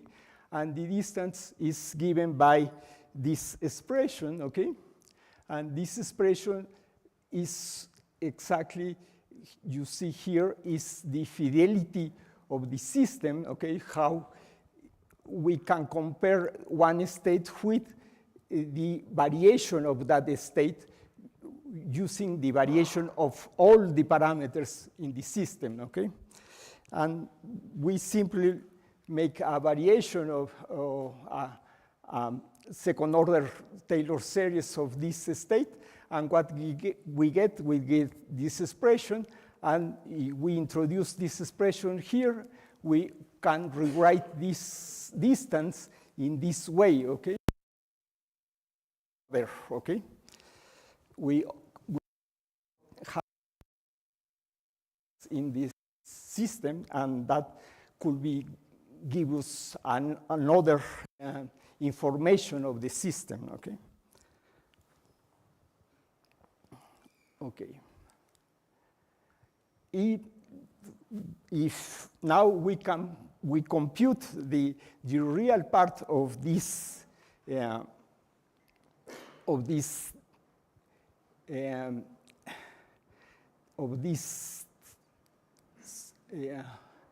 thing, we get the metric tensor, but this is now the quantum geometric tensor in general, okay?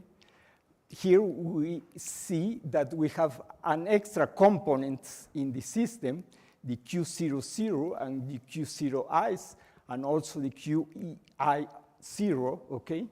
And these new components give us extra information of the system, okay? For example, this Q00 is exactly the energy dispersion of the system, okay?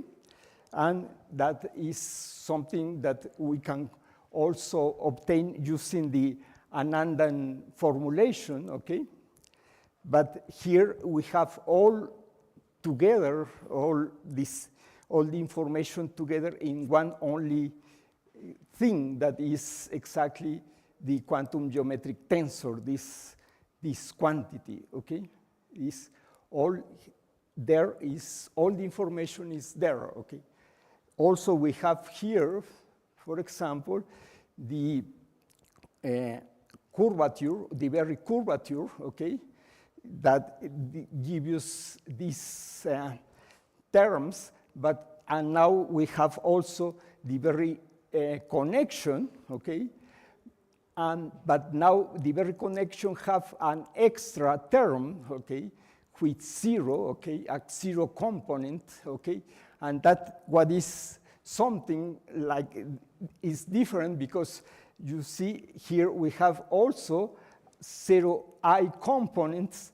What that means that we have also an electric field, okay? We not only a magnetic field like in the very curvature, here we have also electric field of zero components of the system, okay?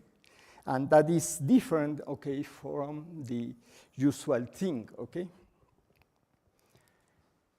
And if we see the gauge transformations of this system, we observe that under a gauge transformation, our quantum geometric tensor is gauge invariant, and the Berry connection transform like a usual gauge dependent connection, okay?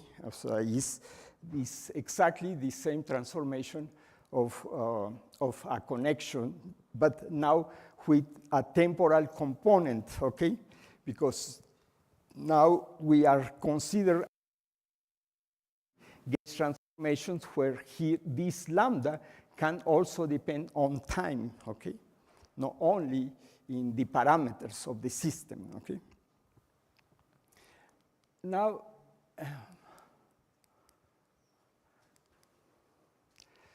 if we consider stationary states, okay, that are the usual states that we work always, we recover exactly the usual formalisms of, okay, the Provost and Vallée formulation of the quantum geometric tensor, okay?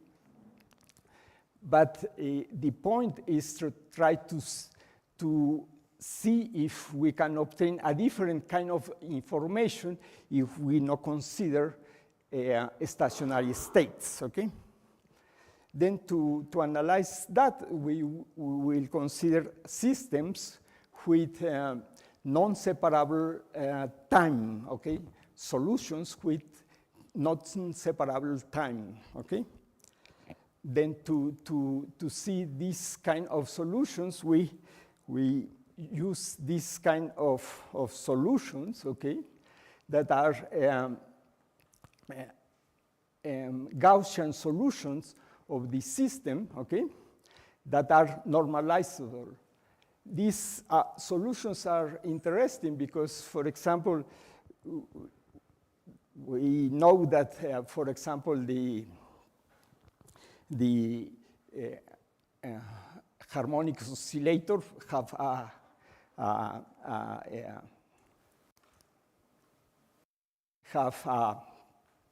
Gaussian solution, okay? But in the case, for example, the inverted oscillator, we don't have a normalizable solution that is time separable, okay? In that we can build a solution of the invertible oscillator, consider a non-time separable solution, okay? Okay, or a solution of the full Schrödinger equation, okay? Then, for example, if we use these wave functions, these kind of wave functions, we can obtain the quantum metric that is given by this expression, okay?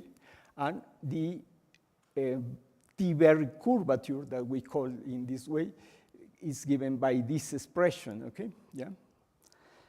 And when now we want to obtain what happens with this metric, and this we found that, for example, this metric, we have the number of the parameters is n equal greater than 2, we get that the metric is not invertible, okay, is degenerated, and then we only consider metrics of 2 by 2, okay?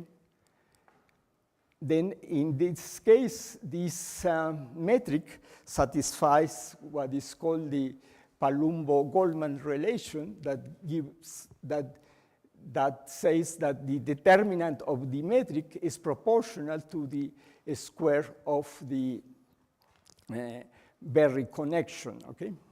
And all these systems satisfies this condition, okay? Also, we can compute the curvature of the system, okay? And in this case, it's always constant and negative, okay? That means that in that case, our space, okay, is always have an hyperbolic geometry, okay? This space of Gaussian states, okay? And always is hyperbolic, the geometry of these systems, okay? Then we're gonna consider a very simple example, okay? That is precisely the harmonic oscillator, but also the inverted, because we can consider that x is greater than 0 or less than 0, okay? In that case, we have the inverted oscillator, okay? And we want to see if we can distinguish these systems using precisely the quantum geometric tensor, this version that have time dependence, okay? And that is the point. Then to begin this, we use a packet, a wave packet, okay? A Gaussian wave packet, and we evolve this packet, okay? Okay, this packet in the initial time using the kernel of the harmonic oscillator or the kernel of the inverted oscillator, okay? Then we see what solution we get if we consider precisely this evolution, okay? For example, in the case of the harmonic oscillator, this is the kernel of the harmonic oscillator, and then we get this wave function, okay? And here you see we have this new parameter b, okay? This new parameter b that we introduce in the wave packet, okay? This parameter is not a parameter of the Hamiltonian, okay? That is different. This parameter does not appear here, okay? That is a point because that parameter is in the state, okay? Not in the Hamiltonian, okay? Then in that case is a little bit different, okay? That of the usual formulation, okay? Then this wave function, okay, that we have here, okay, you see is not time separable, okay, is a solution of the full Schrödinger equation, okay, yeah, the time dependent Schrödinger equation, okay, and here we have that is not separable in time, okay. Then we can compute, for example, the expectation value of the Hamiltonian, okay, and we get this expression, okay, and we see that, for example, for b equal to 1, okay, what happens is exactly the ground state energy, okay. Then in that case, we have the ground state energy, okay. But in general, for b different of 1, we have several states, okay, in this wave function, okay. We have several states in this wave function, okay. Then if we compare this state, okay, this state with the general solution that previously I showed, we can see that these are the functions that we get for this specific example, okay? And with these functions, we can compute the quantum metric tensor and also the Berry curvature, okay? This is interesting because, for example, in this case, we have a Berry curvature for the harmonic oscillator that if we compute the Berry curvature for the usual solution of the harmonic oscillator, we get exactly 0, okay? But in this case, we have Berry curvature in this case, okay? And what is the reason? Because we have a Berry curvature, because if we make the expansion of the state, okay, we observe that this eigenfunction involves all the even states of the harmonic oscillator. Then this is a linear combination. The solution is a linear combination of all the stationary states of the harmonic oscillator, okay?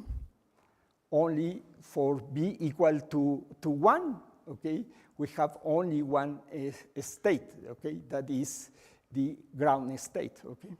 But only for b equal to 1, okay? Then we can compute the quantum metric tensor, and we get these expressions, okay? You see here that the energy dispersion, okay, that is the 0, 0 component, this is 0 for b equal to 1, because it's the only state that have a very definite energy, okay? But all the states are for different b equal to different of 1 is we have energy dispersion of these states, okay? Then if we compute for this metrics, we take a submetric, okay, of this 4x4 metric, okay? We take only 2 components of this metric. We can compute, for example, the curvature, and that is the curvature that gives us hyperbolic geometry, okay? For example, in the case of b equal to 1, this reduces to this metric, and this is the metric of the quantum oscillator, okay? The usual ground state metric of the harmonic oscillator, okay? And we can show here, for example, the behavior of these metrics, okay? We see that these metrics have a minimum close to the ground state, okay? Close to B equal to 1, okay? And that means that precisely this quantum metric make a distinction between the ground state and all the rest of the states of the system, okay? Also, we observe that these metrics diverge, have divergence for B equal to 0. That is also natural because all these components have precisely divergence for B equal to 0, okay? Also, these components, for example, make evolution in the time. For example, these components have an evolution on time are bigger for a greater time, okay? And for example, we can also obtain the Berry connection, and the Berry connection have this form, okay? You see this form, okay? And this is quite interesting because this Berry connection gives us the information also that the ground state is given by B equal to 0, okay? B equal to 1, okay, also. And we get this information of the system in this case, okay? And also, we have these oscillations of the system, and these oscillations of the system are interesting because it gives the information of the probability density of the system, how is changing on time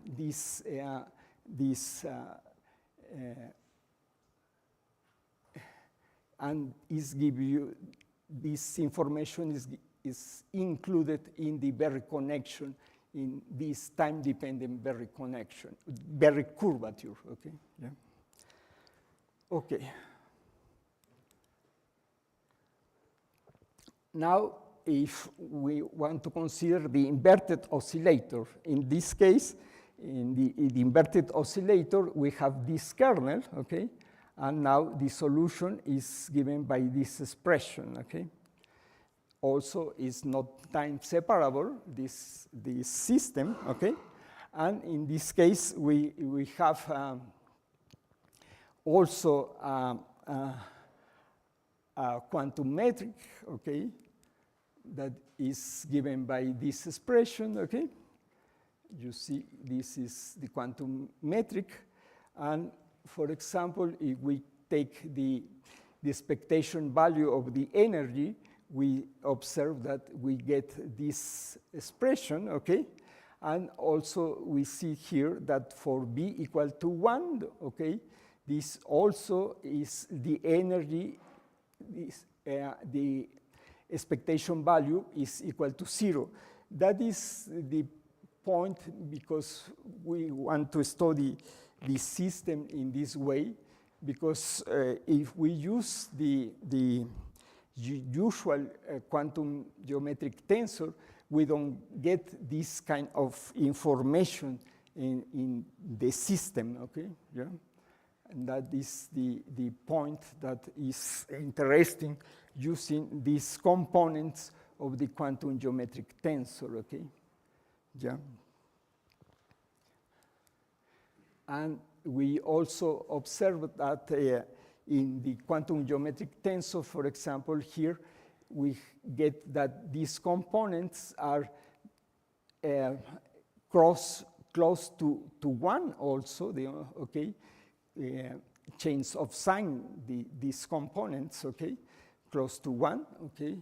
And also have a minimum that is close to 1 also in the parameter B. That means that they make the distinction between the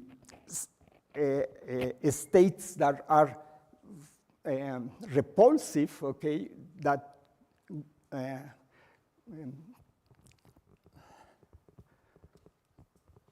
for example, we have here the system, okay, and then the quantum geometric tensor make the distinction between these states, okay, that make repulsion here or this side, or states that we have in this way, okay, that that information is not included in the usual quantum geometric tensor. But in this time-dependent geometric tensor, we get this information, okay? Also, we get the Berry connection, and we get these expressions, okay, for the Berry connection. And we also, the Berry connection is have a minimum close to be equal to 1, okay? And also for these components, cross change of sign for b equal to 1, okay?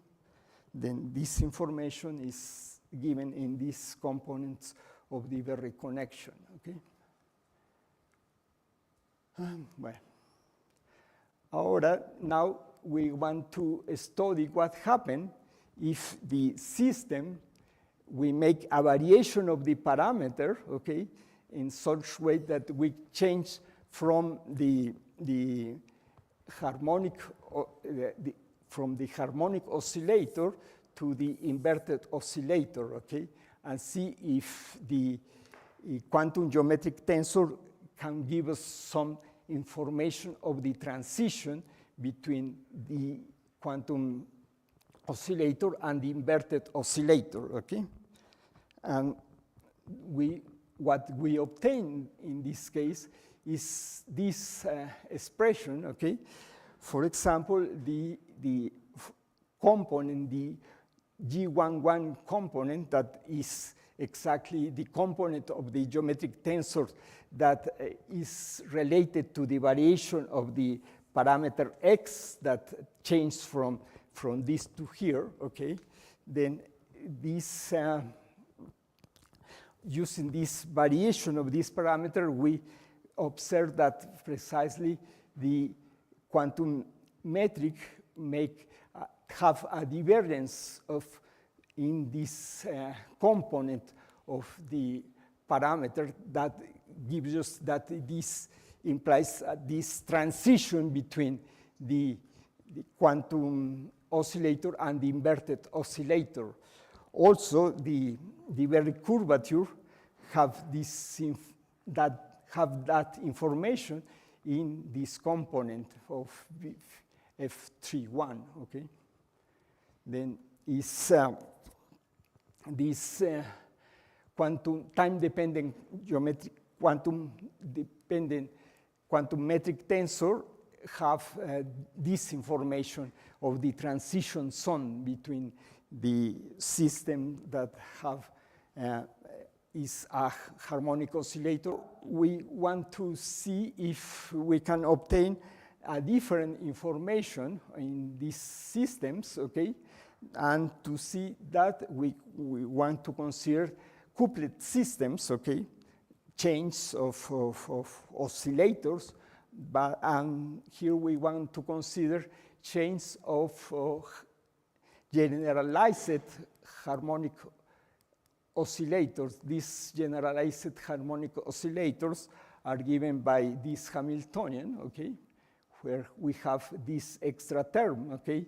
And this is interesting because with using this parameter y, okay, this parameter y, we can transform the oscillators that are oscillators, okay, and we can transform that oscillators to inverted oscillators by changing the y, okay? And that is the point, because why we use these generalized oscillators, okay?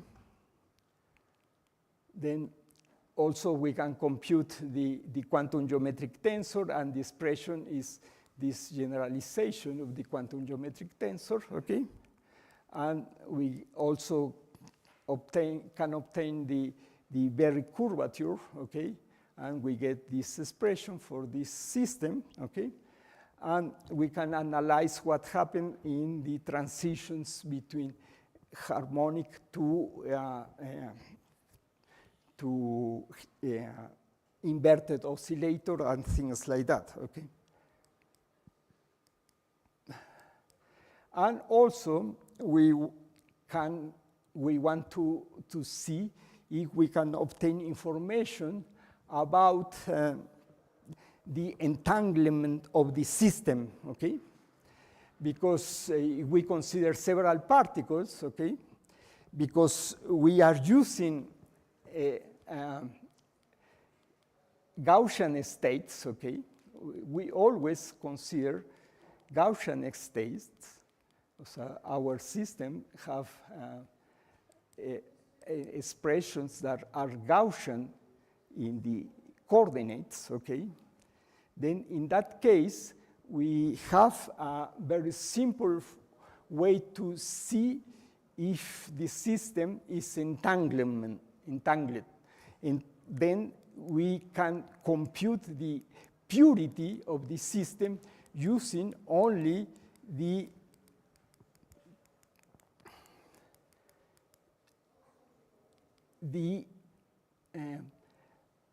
quantum covariance matrix, okay? This quantum covariance matrix, okay? Where these R's are exactly Q's and P's, okay? And the purity of the system is given by this determinant of the reduced quantum covariance matrix. That means that in this matrix, we select a subsystem of the full system, okay? And using the determinant of this quantum covariance matrix, we can obtain the purity of that, that state, okay? That selection of particles, okay? And what we get, okay, is this is the computation of the purity of the system, okay? And this is the quantum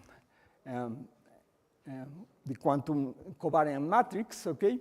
Is given by these expressions.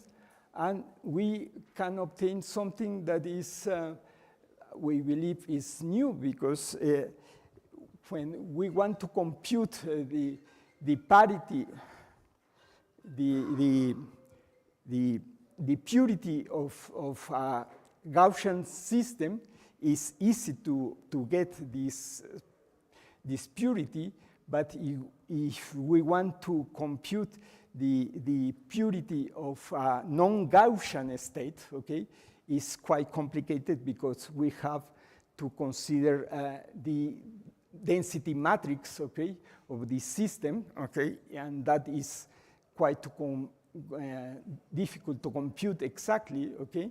Then and the reduced density matrix, okay. But in this case, because all our states are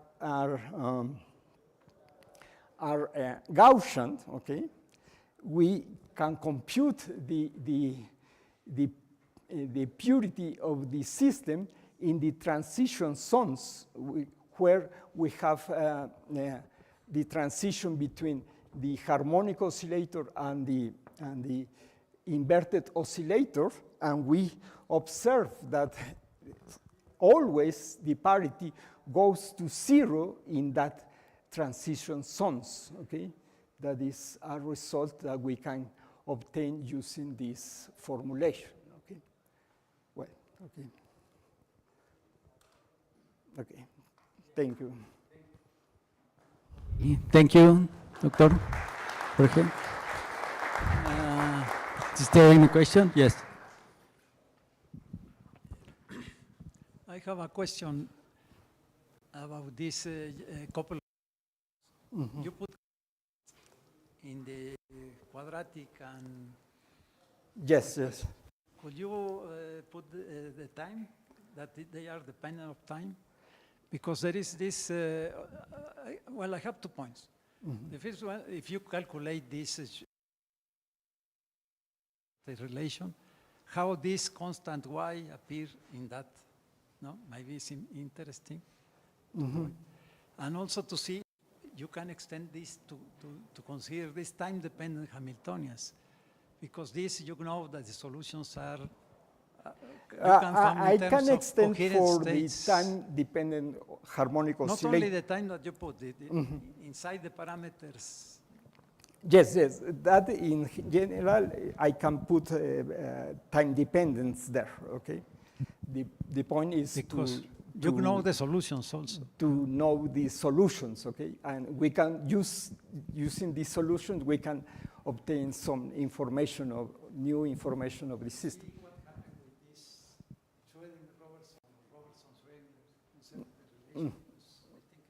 Yeah, yeah. Also maybe related with these symplectic transformations, because there is a lot of mathematical results. Yes, yes, yes, yes. We can also obtain that. Okay. Thank you. I wanted to clarify something I didn't quite understand. So the states you consider are Gaussian, but they're not actually solutions of the Schrodinger equation. No, are solutions of the They are solutions. The full solution. The full Schrodinger equation, the time-dependent Schrodinger equation. Okay.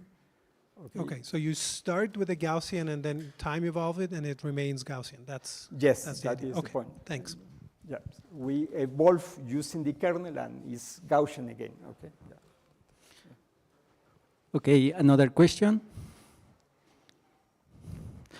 If not, we have the time here. It's really close to the lunch break, so we thank again the Jose de Vergara. Okay, I have one announcement for the lunch break. Some of you have 2 tickets here, so this ticket is going to be for the lunch, and we have transportation to go to the place where it's going to take the food. Okay? Well, and see you in the afternoon. Okay, thank you for your attention.